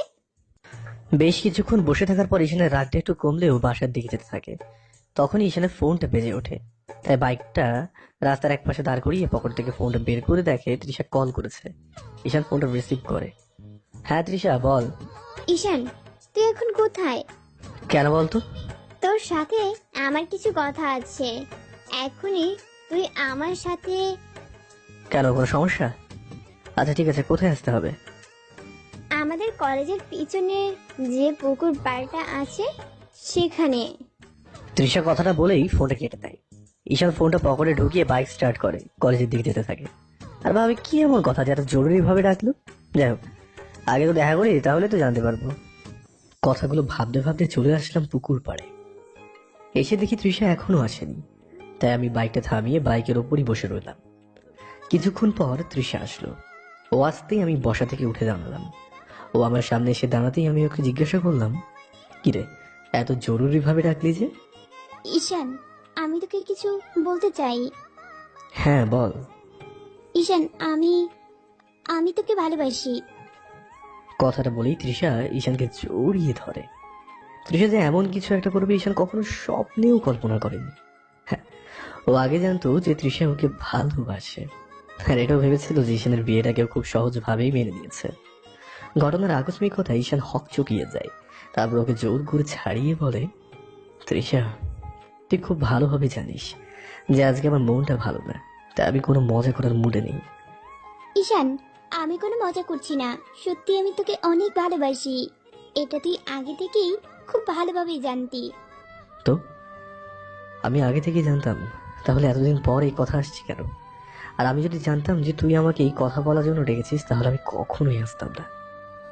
যখন জানতি তাহলে আমাকে ইগনোর করতে কেন? আমি তোকে সেটা বলতে বাধ্য নই। না, আজকে তোকে বলতেই হবে যে তুই কিসের জন্য সবকিছু জানার পরও চুপ করেছিলি। কারণ আমি আমার আম্মুর কাছে ওয়াদাবদ্ধ ছিলাম রিলেশন না করার জন্য। আর কিছু?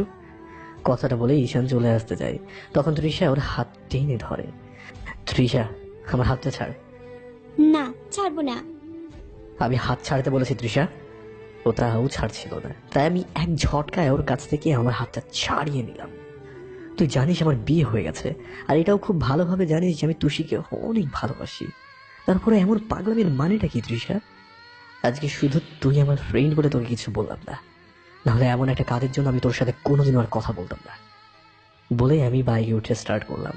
চলে আসবো তখন তৃষা পেছন থেকে চিল্লিয়ে বলল, ঈশান, তুই শুধু আমার।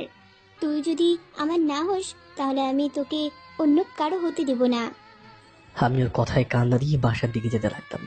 কিছুক্ষণ পরে বাসার সামনে এসে কলিং বেল দিতেই আম্মু এসে দরজাটা খুলে দিল। তারপর আমি যখনই ভেতরে যাব দেখলাম আব্বু আর তুষি সোফায় বসে আছে, আর তুষি শুধুই কান্না করছে। এই সময় আব্বু বাসায় কেন আর কিচ্ছু না ভেবে আর কয়েক বাজেতেই আব্বু উঠে দাঁড়িয়ে বলল, ঈশান দাঁড়া। ঈশান ওর আব্বুর কথা মতো দাঁড়িয়ে যায়। আব্বু এসে ওর গালে ঠাস ঠাস করে দুটা চড় বসিয়ে দেয় আর বলে, তুই আমার ছেলে হয়ে যে এত খারাপ একটা কাজ করবি আমি স্বপ্নেও ভাবিনি। আমার ভাবতে ঘৃণা হচ্ছে যে তুই আমার ছেলে। আব্বু আমি আবার কি করছি? তোর লজ্জা করে না এমন একটা নোংরা একটা কাজ করে এসে বলছিস কি করেছি? কুলাঙ্গার কোথাকার। আব্বু আমি কি করেছি সেটা তো বলবে। ঈশান, এবার কিন্তু বেশি বেশি হয়ে যাচ্ছে। কি করেছি না? কথাগুলো বলেই আব্বু তুষির মোবাইলটা এনে আমার সামনে ধরলো। মোবাইলের স্ক্রিনের দিকে তাকিয়ে আমি যা দেখলাম সেটা দেখে আমার পায়ের নিচ থেকে মাটি সরে গেল একটা ছবিতে। তৃষা আমাকে আর আমি ওকে জড়িয়ে ধরে আছি, আর এটা দেখে আমি আমার কথা বলার ভাষা হারিয়ে ফেলেছি।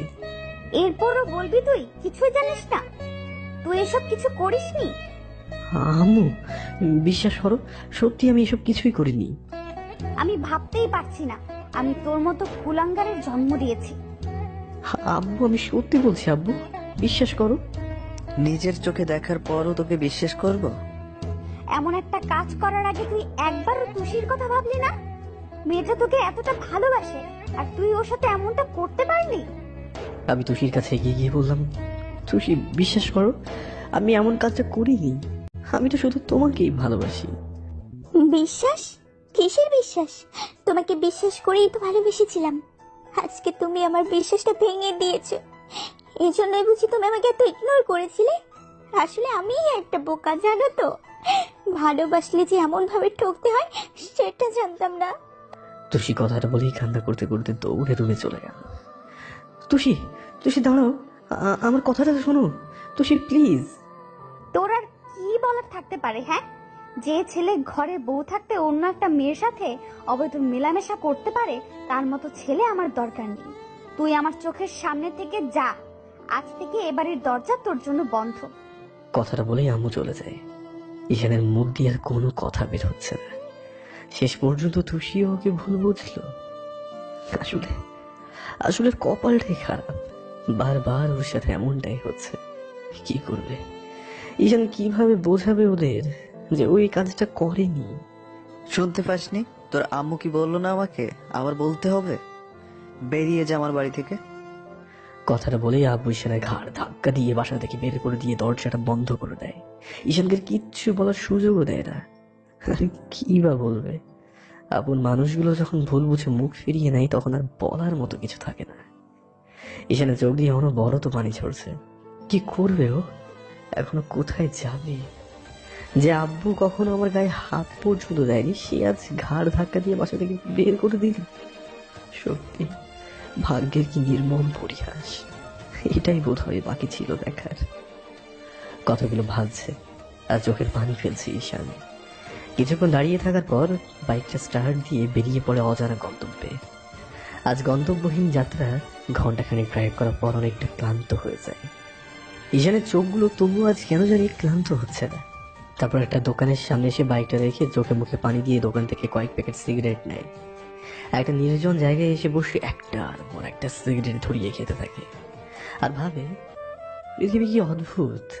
সামান্য একটা মিথ্যা আপন মানুষগুলোকে বড় করে দেয়। আর মানুষ যে জিনিস চায় তা পায় না, আর যা চায় না তা আপনা আপনিই পেয়ে যায়। কতগুলো ভাবে আর বাতাসের সাথে সিগারেটের ধোঁয়াগুলো ওড়াতে থাকে। আচ্ছা, একটা বিষয় ক্লিয়ার হওয়া দরকার। তুষির ফোনে ওই ছবিটা কে পাঠালো আর কেই বা তুললো? তৃষা তো ঈশানকে জড়িয়ে ধরেছিল, তাহলে ঈশান তৃষাকে কেমন ভাবে জড়িয়ে ধরলো? আসলে তৃষা যখন ঈশানকে ফোন করে আসতে বলে তখন তৃষা আর ওর কাজিন ওখানে আগে থেকেই ছিল। আর তৃষাকে বোঝায় যে ঈশান আসলেই যেন তৃষা ওকে জড়িয়ে ধরে। প্ল্যান মাফিক কিছুক্ষণ পর ঈশান আসে, তারপর তৃষা ওর কাছে যায়। আর বাকিটা কি হয়েছে সেটা তো আপনারা ভালোভাবেই জানেন। তৃষা যখন ঈশানকে জড়িয়ে ধরে তখন ঈশান ওকে ছাড়ানোর জন্য হাত ওঠালে তৃষার কাজিন এমন অ্যাঙ্গেল থেকে ছবিটা তোলে যাতে দুজনকেই স্পষ্ট বোঝা যায়। তারপর এডিট করে তুষির ফোনে পাঠিয়ে দেয়। তুষি তখন আম্মুর সাথে নিচে কাজ করছিল। ফোনটা টেবিলের উপরে তাকায়। SMS-টা আসার সাথে সাথে তুষি গিয়ে ফোনটা লক করতেই ছবিটা দেখতে পায়।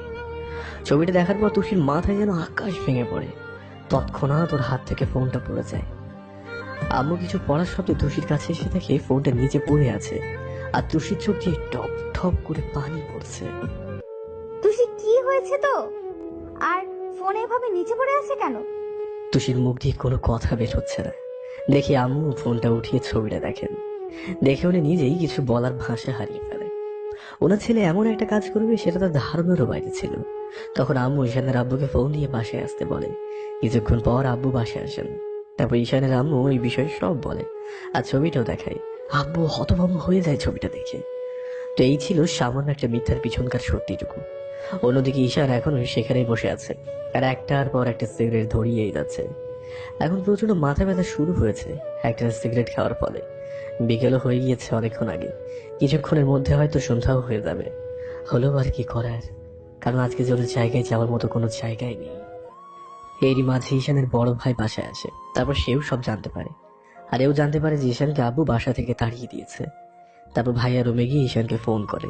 ফোনের স্ক্রিনে ভাইয়ার নাম্বারটা দেখে ঈশান ফোন উঠায় না। বেশ কিছুক্ষণ বাজার পর এক প্রকার রাগ করে রিসিভ করে আর বলে, কি হয়েছে তোমার? তোমার কি কিছু বলার আছে? বলার থাকলে বলতে পারো। ঈশান, আমি যেটা শুনলাম সেটা সত্যি কিনা? কেন, ছবিটা দেখোনি? বলে ফোনটা কেটে দিলাম। আজকে প্রাণ খুলে হাসতে ইচ্ছে করছে। পৃথিবীর অদ্ভুত এই খেলায় দেখে সবাই থাকতেও আজ আমার কেউ নেই। সামান্য একটা মিথ্যা আমাকে সবার কাছ থেকে পর করে দিল। কথাগুলো বলতে বলতে ঈশান সেইখানে দুই হাত মাথার নিচে দিয়ে শুয়ে পড়ে। ভাগ্যের এই নির্মম পরিহাসের কাছে এখন নিজে অনেকটা ক্লান্ত মনে হচ্ছে। যদি একবারের জন্য জীবনের ছুটি হয়ে যেত তাহলে তোর এমন কষ্টটা হয়তো আর থাকতো না। ঈশানের ভাইয়া ভাবে, যাই হোক আর যাই হোক, ও ছোট মানুষ, হয়তো একটা ভুল করেই ফেলেছে, কিন্তু এই রাতের বেলায় ও থাকবে কোথায়? তখন অনেক চিন্তা করে তিনি সিয়ামকে ফোন করে সব বলে। আর শুনে সিয়াম নিজের কান কেউ বিশ্বাস করতে পারে না। তখন ও বলে, দেখেন ভাইয়া, আপনাদের কথা ভুল হচ্ছে। ঈশান আমাদের বলেছিল যে তৃষা ওকে ভালোবাসে, কিন্তু ওই সব রিলেশনে জড়াবে না। আর তাছাড়া ঈশান তুষিকে অনেক ভালোবাসে। যাই হোক শিয়াম, আবু তো ঈশানকে বাসা থেকে বের করে দিয়েছে। তুমি একটা কাজ করো, ওকে ফোন দিয়ে দেখো ও কোথায়, ওকে খুঁজে তোমাদের বাসায় নিয়ে যাও প্লিজ ভাই, এইটুকু কাজ করো। আরে ভাইয়া, আপনি এভাবে বলছেন কেন? আমি দেখছি কি করা যায়। সিয়াম ঈশানের ভাইয়ের সাথে কথা বলে ফোনটা রেখে দিয়ে মাসুমকে ফোন করে, ওর সাথে তখনই দেখা করতে বলে। তখন মাসুম কি হয়েছে জানতে চাইলে সিয়াম বলে, এখন এত কথা বলার সময় নেই, আগে দেখা কর, তারপর সব বলছি। মাসুম ওর কিছু না ভেবে কিছুক্ষণের মধ্যেই সিয়ামের সাথে দেখা করে। কি রে, কি হয়েছে? এত জরুরি ভাবে ডাকলি যে? পরে বলছি। তারপর সিয়াম ঈশানকে ফোন করে, কিন্তু ধরছে না। সবুজ ঘাসের উপরে শুয়ে আকাশের দিকে তাকিয়ে উজ্জ্বল তারাগুলোর দিকে এক দৃষ্টিতে তাকিয়ে চোখের পানিগুলো ঝরিয়ে যাচ্ছিল। বেশ কয়েকবার ফোন বাজার ফলে ঘোরটা কাটে তার। তারপরে ফোনটা রিসিভ করতেই সিয়াম রাগী গলায় বলে, ফোন ধরতে এত সময় লাগে স্টুপিড? আমি চোখের পানিগুলো মুছে স্বাভাবিকভাবে বললাম, হ্যাঁ বল। তুই এখন কোথায় আছিস বলতো? আছি কোনো এক নির্জন জায়গায়। কেন, কি হয়েছে? কি শুনছি এসব? যা শুনছি সব সত্যি, আর কিছু বলবি? একদম ফোন কাটবি না। তুই বল কোথায় আছিস, আমরা তোর কাছে আসছি। এসে কি করবি? আচ্ছা, তোকে বলতে হবে না, দয়া করে তোর ফোন নাম্বারের লোকেশন ডাউন কর। আমাদের যদি বন্ধু ভাবিস তাহলে এইটুকু কর। কথাটা বলেই সিয়াম ফোনটা কেটে দিয়ে ফোনের লোকেশন অন করে তারপর বাইকটা স্টার্ট করে, আর তারপর মাসুমকে নিয়ে বেরিয়ে পড়ে। অন্যদিকে ঈশান সিয়ামের কথা মতো লোকেশনটা অন করে দেয়। সিয়াম বাইক ড্রাইভ করছে, তখন মাসুম বলে, কি হয়েছে এবার তো বল, সব খুলে বল। আচ্ছা শোন তাহলে। তারপর সিয়াম মাসুমকে সব খুলে বললে মাসুম বলে, বলিস কি, এত কিছু হয়ে গেল, আমরা কিছুই জানি না। আমিও জানতাম না, একটু আগে ঈশানের ভাই ফোন করে বলেছে। ঘন্টা খানেক পর সিয়াম আর মাসুম একটা নির্জন জায়গায় এসে বাইকটা থামায়। তারপর লক্ষ্য করে একটু দূরে কেউ একজন শুয়ে আছে।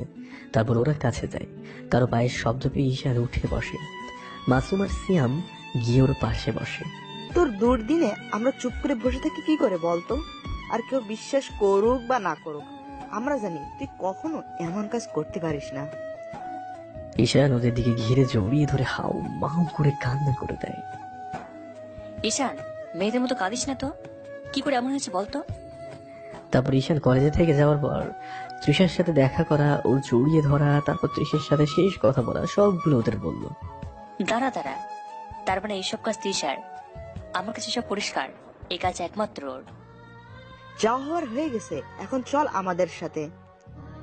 কোথায় যাব? আমার তো আর যাবার মতো কোনো জায়গা নেই। কোথায় যাবি মানে কি? আমার সাথে আমার বাসায় যাবি। না রে দোস্ত, আমি তোদের ঝামেলা বাড়াতে চাই না। এবার কিন্তু আমি তোকে মারবো। আমাদেরকে কি তুই বন্ধু ভাবিস না? আরে কি বলিস? যেখানে আমার পরিবারের সবাই আমাকে ভুল বুঝলো, সেখানে তোরা আমাকে বিশ্বাস করলি। তাহলে আর কোনো কথা নাই, এখন চল আমাদের সাথে। তারপর ওরা সেখান থেকে উঠে আর বাসার দিকে রওনা দেয়। এবার মাসুম ঈশানের বাইকটা চালাচ্ছে, আর ঈশান পিছনে বসে আছে। সিয়ামের বাসার সামনে এসে মাসুম ঈশানকে নামিয়ে দিয়ে চলে যায়। সিয়াম বাসায় একাই থাকে, ওর বাবা মা গ্রামের বাড়িতে থাকে। দুজনে ভিতরে যায়। সারাদিন তো মনে হয় কিছুই খাসনি, তুই ফ্রেশ হয়ে আয়, আমি খাবার দিই। সিয়ামের কথা মতো ঈশান ওয়াশরুমে গিয়ে ফ্রেশ হয়ে আসে। তারপর ঈশান খাবার টেবিলে বসে, আর সিয়াম ওকে খাবার বেরিয়ে দিয়ে নিজেও ওর পাশে বসে। খাবার খাওয়ার সময় সিয়াম লক্ষ্য করে ঈশান কিছুই খাচ্ছে না। তখন ও বলে, কি রে, খাচ্ছিস না কেন? আর কি এত চিন্তা করছিস? তুষির কথা খুব মনে পড়ছে। ও তো একদিনও আমার হাতে ছাড়া খায় না, জানি না মেয়েটা খেয়েছে কিনা। ঈশান, মন খারাপ করিস না, সব ঠিক হয়ে যাবে। এখন খেয়ে নে, না খেয়ে থাকলে তো আর সমস্যার সমাধান হবে না, তাই বলছি খেয়ে নে। ঈশান সিয়ামের কথা মতো ইচ্ছে না থাকা সত্ত্বেও কোনো রকম খেয়ে নেয়। তারপর খাবার খাওয়া শেষ করে দুজনে সিয়ামের রুমে যায়। সারাদিন তোর উপর অনেক ঝড় গেছে, এবার ঘুমিয়ে পড়, রাতও তো অনেক হয়েছে। ঈশানের শরীর ক্লান্ত, তাই সিয়ামের কথায় শুয়ে পড়ে। সিয়াম ওর পাশে শুয়ে পড়ে। ঈশান শুধু বিছানার এপাশ ওপাশ করছে, কিছুতেই যেন ঘুম আর আসছে না। ওর এমন করা দেখে সিয়াম বলে, কিরে, এমন এপাশ ওপাশ করছিস কেন? কিছুতে ঘুম আসছে না রে। আসলে প্রত্যেকদিন তুষিকে বুকের ওপর নিয়ে ঘুমানোর অভ্যেস তো, তাই ঘুম আসছে না। সিয়াম ওকে কি বলবে খুঁজে পায় না। অন্যদিকে তুষি সেই যে ঘরে এসে দরজা লাগিয়ে কাঁদা করেই চলেছে। সন্ধ্যায় আব্বু আম্মু এমনকি ভাইয়া ওকে খাবার খাওয়ার জন্য রেখে গেছে, কিন্তু তবুও দরজাটা খোলেনি। রাতে বাসার কেউ খাবার খায়নি। কি করেই বা খাবে? ছোট ছেলেটাকে বাসা থেকে বের করে দিয়েছে, এখন কোথায় আছে কে জানে। এরপর কি করে গলা দিয়ে খাবার নামবে? কান্না করতে করতে তুষি ঘুমিয়ে যায়। এইভাবে মাঝে কেটে যায় 6-6টা দিন। 7ম দিন সকালে ইমন, তপু, মাসুম সবাই সিয়ামের বাসায় আসে ইয়ানের সঙ্গে দেখা করতে। ওদের আসার একটা কারণও আছে। ঈশান ওদের বলেছে যে শহরের কোনো মূল্য নেই, সেখানে ও আর থাকবে না। সবাই ওকে অনেক বুঝিয়েছে, কিন্তু ডিসিশন ফাইনাল করে ফেলেছে, আজকে ও ঢাকা থেকে চলে যাবে। অন্যদিকে তুষি আজ 7-7টা দিন ধরে রুম থেকে বের হয় না, আর খাবার খাওয়া তো ছেড়েই দিয়েছে। সকালে আম্মু ওকে ডাকতে আসে, কিন্তু ওর কোনো সারা শব্দ না পেয়ে কেমন সন্দেহ হতে থাকে। তাই ঈশানের ভাইকে ডাকে। ভাইয়া আসার পর অনেক ডাকাডাকি করেও যখন কোনো কাজ হলো না, তখন দরজা ভেঙেই ফেলে ঈশানের ভাই। দরজা ভেঙে ফেলে দেখে তুষি সেন্সলেস হয়ে পড়ে আছে। তখন ভাইয়ার আম্মু ওকে হসপিটালে নিয়ে যায়। হসপিটালে নেওয়ার পর তুষিকে আইসিইউতে নিয়ে নেওয়া হয়। এরপর আম্মু আব্বুকে ফোন করে সব বলে। আব্বু হসপিটালে রওনা দেয়। ঈশানের ভাইয়া ঈশানকে ফোন করে বলে, ঈশান, তুই এখন কোথায়? কেন ভাইয়া, কি হয়েছে? ঈশান, তুষি হসপিটালে ভর্তি, তুই এখনই অ্যাপোলো হসপিটালে চলে আয়। ভাইয়া তুষির কি হয়েছে? ভাইয়া আমি আসছি। তুষি হসপিটালে বলে বাইকের চাবিটা নিয়ে বেরিয়ে পড়লাম। সামান্য একটা মিথ্যার কারণে আজকে 2টা জীবন এভাবে নষ্ট হয়ে যাচ্ছে। এইটা হয়েছে একমাত্র তিসার কারণে। আমি তোকে দেখে নেব বলে মাসুম উঠে যেতে থাকে। তখন ইমন বলে, মাসুম দাঁড়া। কিছু হিসাব বোঝাপড়া বাকি আছে তিসার সাথে। মাসুম দাঁড়া, তুই একা না, আমরাও যাব তোর সাথে। ঈশান পথে যাওয়ার সময় দেখে তৃষা ওর কাজিনের বাইকে বসে হাসাহাসি করছে। তখন ও বাইকটা স্পিড করে চালিয়ে গিয়ে ওদের সামনে গিয়ে দাঁড়ায়। তৃষা ঈশানকে দেখেই ভয় পেয়ে যায়। ঈশানকে দেখেই তৃষা নেমে দাঁড়ায়। তখন ঈশান ওর সামনে এসে বলে, কিসের জন্য আমার সাথে এমনটা করলি? আমি তোকে আমার বেস্ট ফ্রেন্ড ভেবেছিলাম, এই তার প্রতিদান দিলি? এর চেয়ে তো তুই আমাকে 1 বোতল বিষ এনে খেতে বললেই আমি হাসতে হাসতে খেয়ে নিতাম, কিন্তু তুই আমার চরিত্রের উপরে এত বড় একটা দাগ কেন লাগালি? ছি, আমার ভাবতেও ঘৃণা লাগছে যে তুই আমার ফ্রেন্ড। তৃষা তবুও কোনো কথা বলছে না। ঈশান তৃষাকে থাপ্পড় দেওয়ার জন্য হাত উঠিয়ে আবার নামিয়ে দেয় আর বলে, তোকে টাচ করতেও আমার ঘৃণা হচ্ছে। কথাগুলো বলে ঈশান চলে যায়। এর মাঝে ইমন, তপু, মাসুম, সিয়াম ওরা একটা গাড়ি নিয়ে চলে এসে বেরিয়ে পড়ে আর খোঁজ খবর নিয়ে জানতে পারে যে তৃষা এখন কলেজের দিকে গেছে। ওরাও কলেজের দিকে যায়। অন্যদিকে ঈশান দ্রুত গতিতে বাইক চালিয়ে হসপিটালে চলে আসে। এসে কাউন্টার থেকে তুষি কত নম্বর কেবিনে আছে সেটা জেনে নেয়। তারপর তাড়াতাড়ি করে কেবিনের সামনে আসে। এসে দেখে আম্মু, ভাইয়া আর আব্বু বাইরে বসে আছে, কোনো কথা বলছে না। যখনই ভেতরে যাবে তখনই আব্বুর দরজার সামনে গিয়ে পথ আটকে দেয়। দাঁড়া, তুই কোথায় যাচ্ছিস? আব্বু, আমি তুষির সাথে দেখা করবো আব্বু।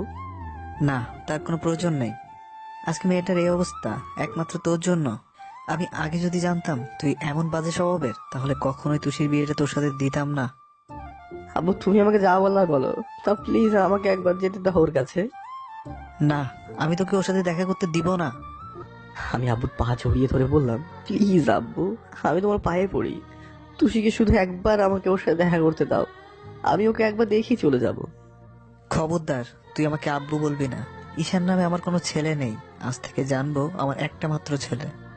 আর কোন সাহসে তুই আমাকে স্পর্শ করছিস তোর এই নোংরা হাতে? এখনই তুই যদি এখান থেকে চলে না যাস, তাহলে আমার থেকে খারাপ আর কেউ হবে না। প্লিজ আব্বু, প্লিজ একবার ওর সাথে দেখা করতে দাও, আমি কথা দিচ্ছি আমি কখনো তোমাদের সামনে আসবো না। এতক্ষণ ঈশানের আম্মু আর ভাইয়া চুপ করে শুধু দেখছিল। ঈশানের এমন কাণ্ড দেখে ভাইয়ার অনেক খারাপ লাগে। তাই তখন ভাইয়া বলে, আব্বু, তুমি ওকে একবার তুষির সাথে দেখা করতে দাও। চুপ কর তুই। আব্বু ঈশানকে পা থেকে ছাড়িয়ে উঠিয়ে ঠাস ঠাস করে 2টা থাপ্পড় দেয় আর বলে, এখনই তুই যদি এখান থেকে চলে না যাস, তাহলে তুই আমার মরা মুখ দেখবি। ঈশান আব্বুর কথা শুনে কয়েক হাত পিছিয়ে যায়। আব্বুর গায়ে হাত দিয়েছে, তাতে ওর কোনো কষ্ট হয়নি, কিন্তু ওনার শেষ কথাটা যেন ঈশানের বুকে গিয়ে লাগলো। চোখ থেকে টপ টপ করে নোনা পানিগুলো গড়িয়ে পড়তে লাগলো। এবার ঈশান বলে ঈশান সেখান থেকে বেরিয়ে যায়। অন্যদিকে ঈশানের বন্ধুরা গাড়ি নিয়ে কলেজ ক্যাম্পাসে চলে যায়। দেখতে পায় তৃষাকে। তারপর গাড়িটা গিয়ে নিয়ে ওর সামনে থামায়। সাথে সাথে তৃষা উঠে দাঁড়ায়। তখন গাড়ি থেকে মাসুম আর তপু নামে। কেউ কোনো কথা না বলে মাসুম সরাসরি তৃষার চুলের মুঠি ধরে টানতে টানতে গাড়িতে নিয়ে যায়। তখন তৃষা বলে, মাসুম স্যার, আমার লাগছে। লাগার জন্য তো ধরেছি। তপু উঠে বসে আর হসপিটালের দিকে যেতে বলে। তারপর তপু তৃষার গালে ঠাস ঠাস করে কয়েকটা থাপ্পড় বসিয়ে দেয়। তোরা আমার সাথে এমন করছিস কেন? কি করেছি আমি? কি করেছিস না? এখন নেকা সাজা হচ্ছে কাল নাগিনি। তোকে যে মেরে ফেলেনি সেটা তোর ভাগ্য। তারপর কিছুক্ষণের মধ্যে হসপিটাল চলে আসে। মাসুম তৃষা চুলের মুঠি ধরে টানতে টানতে তুষির কেবিনের সামনে নিয়ে যায়। ওর পিছনে পিছনে সবাই আসে। তারপর মাসুম তৃষাকে ধাক্কা দিয়ে তুষির রুমের দরজার সামনে ফেলে দেয় আর বলে, দেখ, তোর জন্য আজকে মেয়েটার কি অবস্থা। শুধুমাত্র তোর এই মিথ্যা নাটকের কারণে দুটো ভালোবাসার মানুষের মাঝে কতটা দূরত্ব সৃষ্টি হয়েছে। এই জন্য তোকে ঈশান বলেছিল তুই আমাদের বেস্ট ফ্রেন্ড, আর তার তুই এই পজিশন দিলি।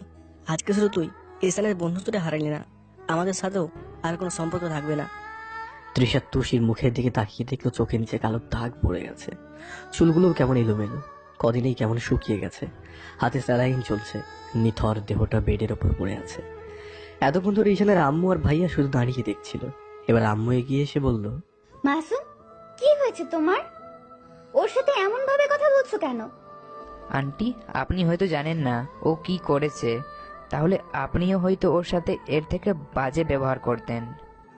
এরই মাঝে ঈশানের আব্বু যেন কোথা থেকে আসে, দূর থেকে কারো কথার শব্দ শুনতে পেয়ে দ্রুত পায়ে এগিয়ে আসে।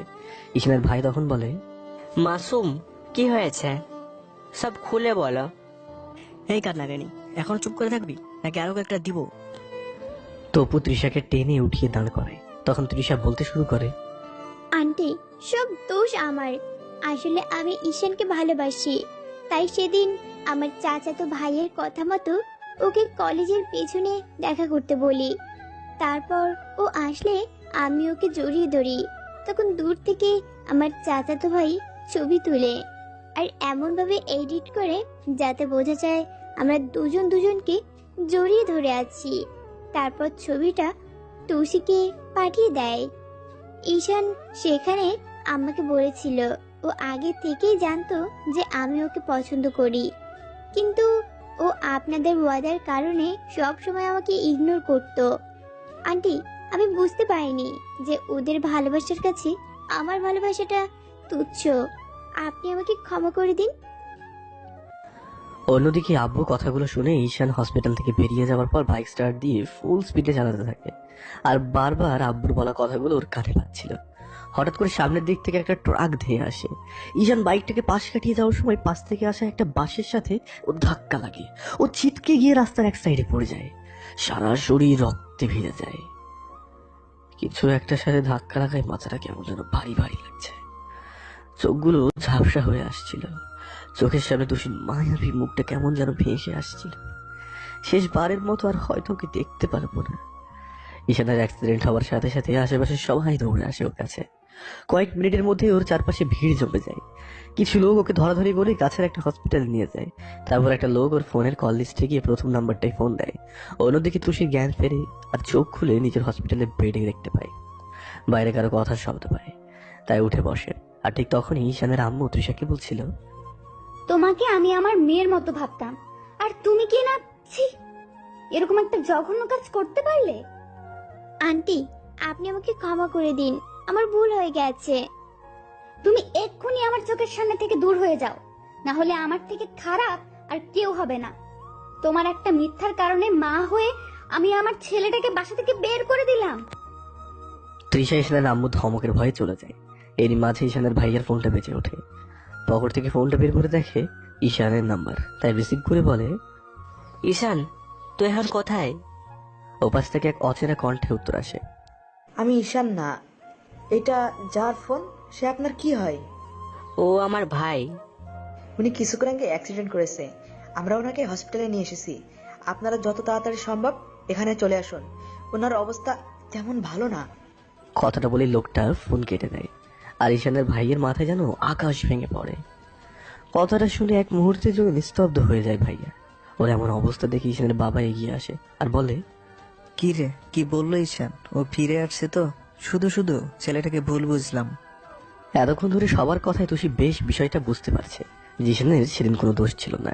আব্বুর মুখে ঈশানের কথা শুনে তুষি হাতের স্যালাইন খুলে এগিয়ে আসে দরজার সামনে।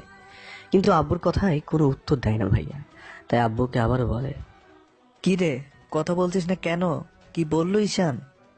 আব্বু, ঈশান। হ্যাঁ, ঈশান কি? কি রে, কথা বলছিস না কেন?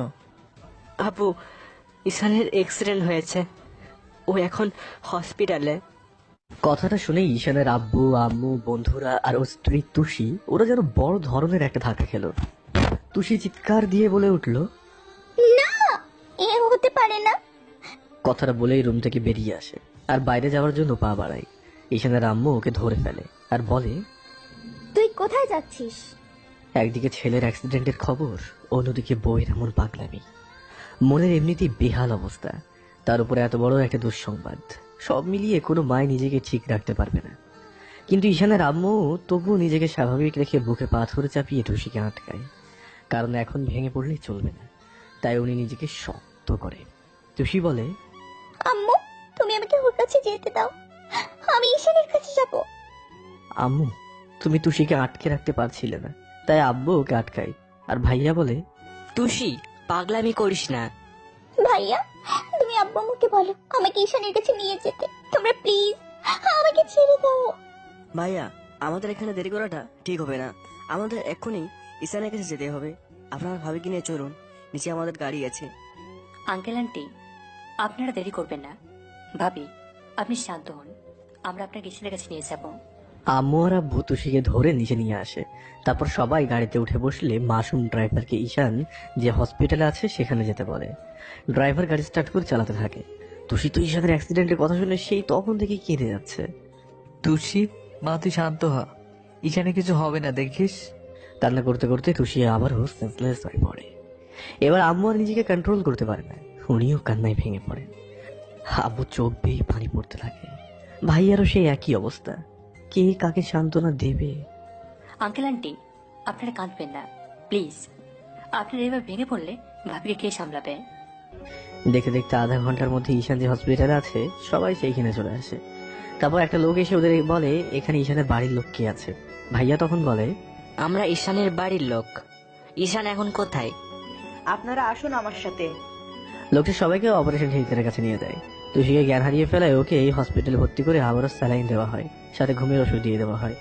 সবাই অপারেশন থিয়েটারের সামনে দাঁড়িয়ে অপেক্ষা করছে কখন অপারেশন শেষ হবে। একটু পর একটা ডক্টর বেরিয়ে আসে আর বলে, রোগীর বাড়ির লোক কে আছেন? ডাক্তার, আপনার বাড়ির লোক। ডাক্তার, রোগীর এখন কি অবস্থা? দেখুন, এখন কিছু বলা যাচ্ছে না। আর অ্যাক্সিডেন্টের সময় ও শরীর থেকে প্রচন্ড রক্ত বের হয়েছে, তাই ওনাকে রক্ত দিতে হবে। ডাক্তার, কি গ্রুপে রক্ত লাগবে? পজিটিভ, আমাদের হসপিটালে এখন সেটা নেই। সমস্যা নেই ডক্টর, আমার রক্তের গ্রুপ ও পজিটিভ। 3 ব্যাগ রক্ত লাগবে। আপনার কাছ থেকে আমরা 2 ব্যাগ রক্ত নিতে পারবো। আপনারা আমার সাথে আসুন। ঈশানের আম্মু এখন বড্ড ভেঙে পড়েছে, তাই মাসুম যাওয়ার সময় বলে যায়। কথাগুলো বলেই মাসুম আর ইমন চলে যায়। ডক্টর ওদের পাশাপাশি 2টা বেডে শুইয়ে দিয়ে দুজনের কাছ থেকে 3 ব্যাগ রক্ত নেয়। রক্ত নেওয়া শেষে ওদের দুজনকে রেস্ট নিতে বলে। একটু পর অপারেশন থিয়েটারে বাতি নিভে যায়। ঈশানের ভাইয়া এগিয়ে যায়। ডক্টর, আমার ভাইয়ের এখন কি অবস্থা? ডক্টরের মুখে চিন্তার ছাপ নিয়ে বলে, দেখুন, আমরা আপনাদেরকে অবিশ্বাস দেব না। রোগীকে যে অবস্থায় হসপিটালে আনা হয়েছে তাতে আর কয়েক মিনিট দেরি হলে উনি আগেই মারা যেত। তবে এখন ওনার যে অবস্থা তাতে 24 ঘন্টার মধ্যে জ্ঞান না ফিরলে আমাদের কিছু করার থাকবে না। আপনারা আল্লাহকে ডাকুন। কথাগুলো বলে ডক্টর চলে যায়। ঈশানের আব্বু তখন বলতে লাগলো, আজকে এখানে এই অবস্থার জন্য একমাত্র আমিই দায়ী। আমার জন্য আজকে আমার ছেলেটার এমন অবস্থা। আব্বু, তুমি শান্ত হও। ঈশানের অ্যাক্সিডেন্টের পেছনে তুমি নিজেকে কেন দায়ী করছো? আল্লাহ হয়তো এমনটাই চেয়েছিল। ঈশানকে আইসিইউতে রাখা হয়েছে। এক হাতে স্যালাইন, অন্য হাতে রক্ত দেওয়া হচ্ছে, শরীরের বিভিন্ন জায়গায় ব্যান্ডেজ করা। হসপিটালে ঈশানের জন্য সেই কতক্ষণ যাবত অপেক্ষা করছি, কিন্তু ডক্টর আসার কোনো নামই নেই। একটু পর ডক্টর কেবিন থেকে বের হয়ে আসলো। ডক্টর আসতে আমি অনেককে জিজ্ঞেস করলাম, ডক্টর ঈশান কেমন আছে? ও এখন ঠিক আছে তো? ডক্টর কোনো কথা না বলে শুধু বলল, আসুন। তারপর আমি ওনার পেছনে পেছনে গেলাম। তখন উনি আমাকে একটা রুমে নিয়ে গিয়ে একটা বেডের সামনে আমাকে রেখে উনি চলে গেল। বেডের উপর কাউকে সাদা একটা কাপড় দিয়ে ঢেকে রাখা হয়েছে। আমি আস্তে আস্তে গিয়ে শুয়ে থাকা ব্যক্তির কাছে গিয়ে কাপড়টা মুখের উপর থেকে সরিয়ে দেখলাম এটা আমার ঈশান। ঈশান, এই ঈশান, কি হয়েছে তোমার? এইভাবে শুয়ে আছো কেন? দেখো, আমি সেই কখন থেকে তোমার জন্য অপেক্ষা করছি। কি হলো? এই ঈশান, কথা বলবে না আমার সাথে? দেখো, আমি আর কখনো তোমাকে ভুল বুঝবো না, আর কখনো তোমাকে কষ্ট দিব না। তবু তুমি চুপ করে থেকো না। কি বলো? আই, কথা বলছো না কেন? একবার কথা বলো। আমি কিন্তু কান্না করব, আমি কিন্তু কান্না করব। পাশে থেকে আম্মু বলল, তোর ঈশান আর কখনো কথা বলবে না। আম্মুর কথা শুনে আমার পায়ের নিচের মাটি সরে গেল। না না, এ হতে পারে না, তুমি মিথ্যে বলছো। ঈশান দেখো না, আম্মু কি সব বলছে। তুমি নাকি আর নেই, আর কখনো নাকি কথা বলবে না। এই এই ঈশান, প্লিজ তুমি একবার ওঠো, একবার আমাকে বউ বলে ডাকো। দেখো, এবার থেকে আমি তোমার সব কথা শুনবো। ঈশান, তুমি আমার কথা শুনতে পারছো না? এই, ওঠো ওঠো না। মারে, তোর ঈশান আর নেই। না, হতে পারে না। আপনারা কি ভাবছেন সত্যি এমনটা হয়েছে? না রে ভাই, এত তাড়াতাড়ি হিরো মারা গেলে নানা ধরনের কথা শুনতে হবে আপনাদের কাছ থেকে। তবে হ্যাঁ, গল্পটা আমি হ্যাপি এন্ডিং করতে চেয়েছিলাম না, কিন্তু লেখার আগে ইমরান ভাই আমাকে বারণ করে দিয়েছে স্যাড এন্ডিং করতে। তাই যেইটুকু না করলেই না গল্পের সুবিধার্থে সেইটুকু করলাম। যাকে গল্প ফিরি, না হলে আপনারা আবার ভাববেন বেশি কথা বলি। তুষি চিৎকার দিয়ে ওঠে, তার মানে ও এতক্ষণ স্বপ্ন দেখছিল।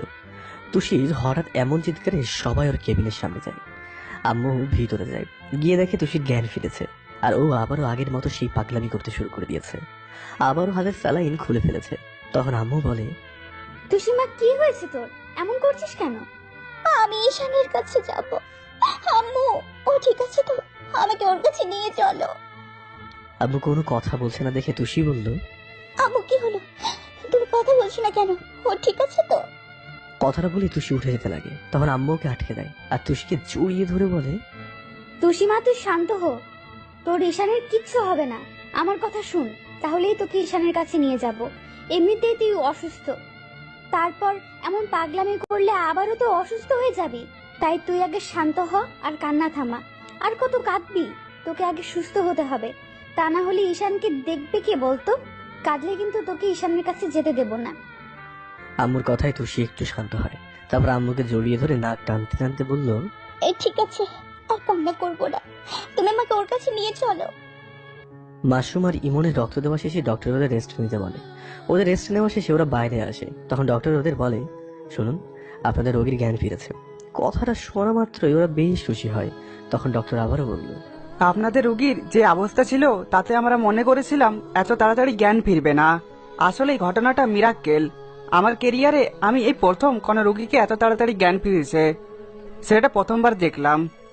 ডক্টর আর কিছু বলতেই যাবে, তখন মাশরুম আর ইমন সেখান থেকে এক প্রকার দৌড়ে তুষির রুমের সামনে যায়। দেখে সেখানে তপু, সিয়াম আর ঈশানের বাবা আর ভাইয়া দাঁড়িয়ে আছে। তারপর হাঁপাতে হাঁপাতে মাশরুম বলে, আঙ্কেল, ঈশানে জ্ঞান ফিরেছে। মাশরুমের কথা শুনে সবাই স্বস্তির নিঃশ্বাস ফেলে। তখন আব্বু তুষির কেবিনের ভেতরে যায় আর বলে, তুষি মারে, তোর ঈশানের জ্ঞান ফিরেছে। তুষি আম্মুকে ছেড়ে দিয়ে লাফিয়ে উঠে বসে আর বলে, আমাকে ওর কাছে নিয়ে চলো, আমি ওকে দেখবো।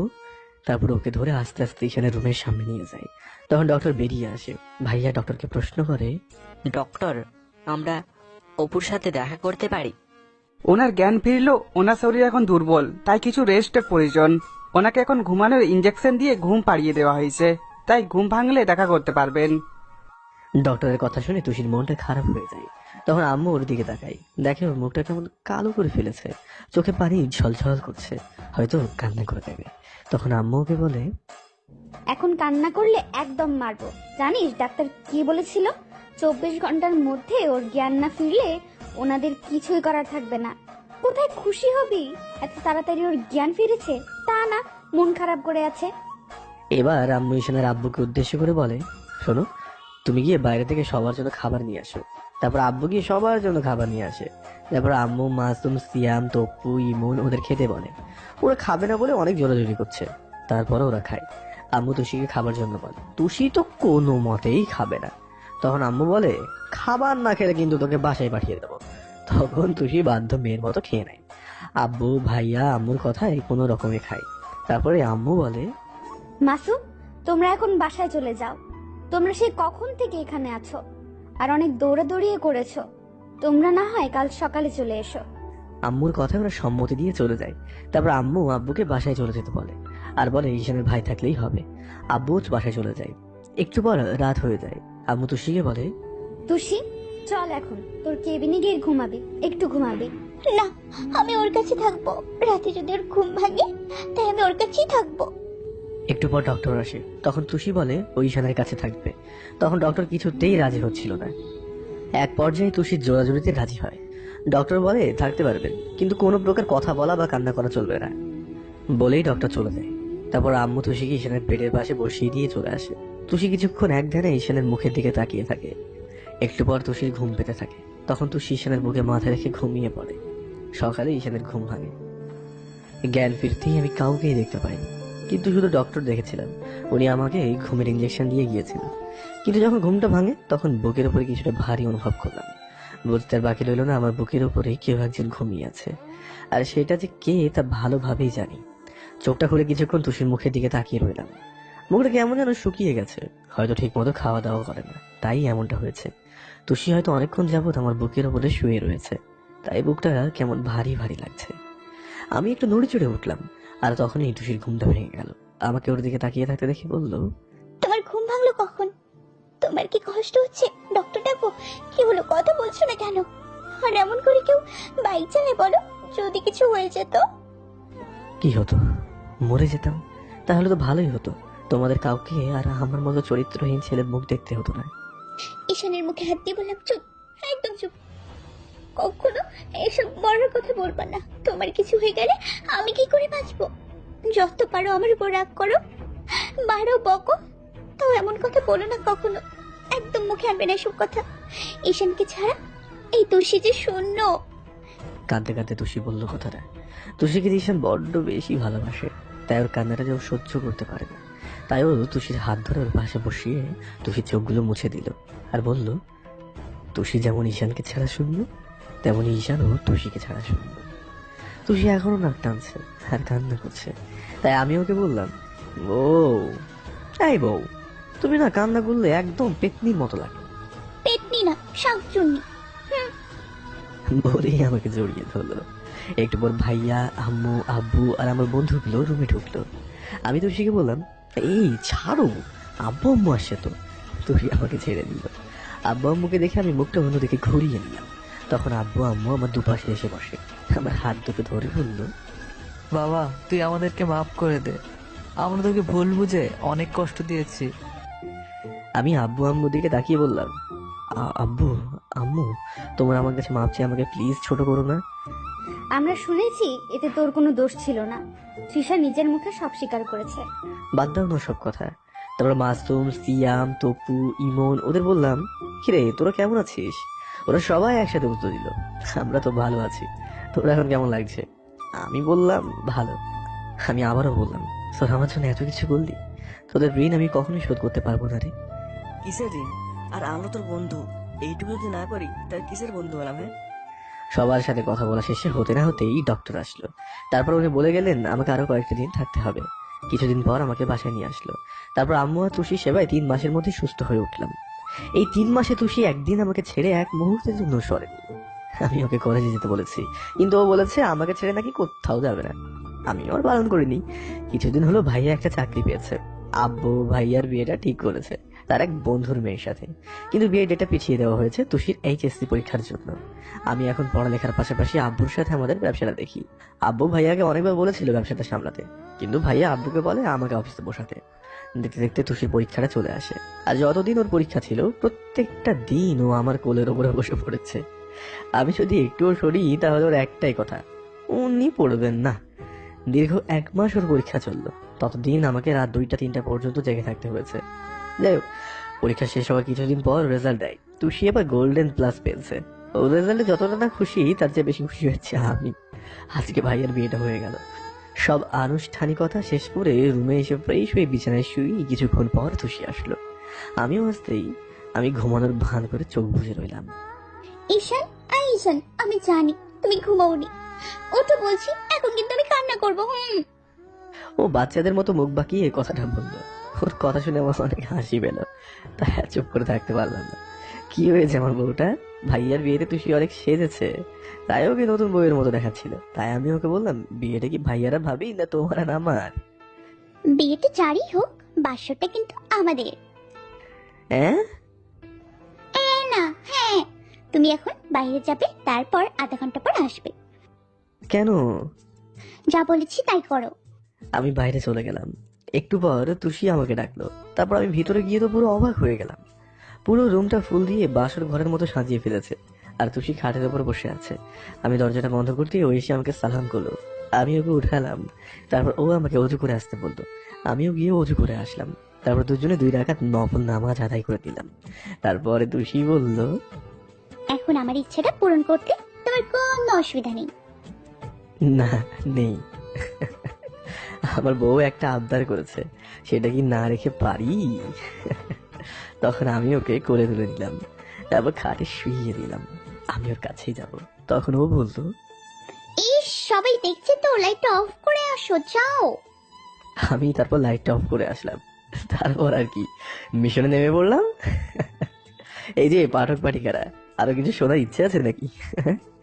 গল্পে বিয়ে করলেও বাস্তব লাইফে এখনো করিনি। সত্যি আমি সিঙ্গেল। আমার আগে এখনো একটা বড় ভাই, না রিয়েল লাইফে নেই, কিন্তু গল্পে আছে। তা বাসর রাতে কি কি হয় সেটা না হয় আপনারা বিয়ে করে জেনে নেবেন। হ্যাঁ, দেখা হবে, কথা হবে অন্য কোনো দিন।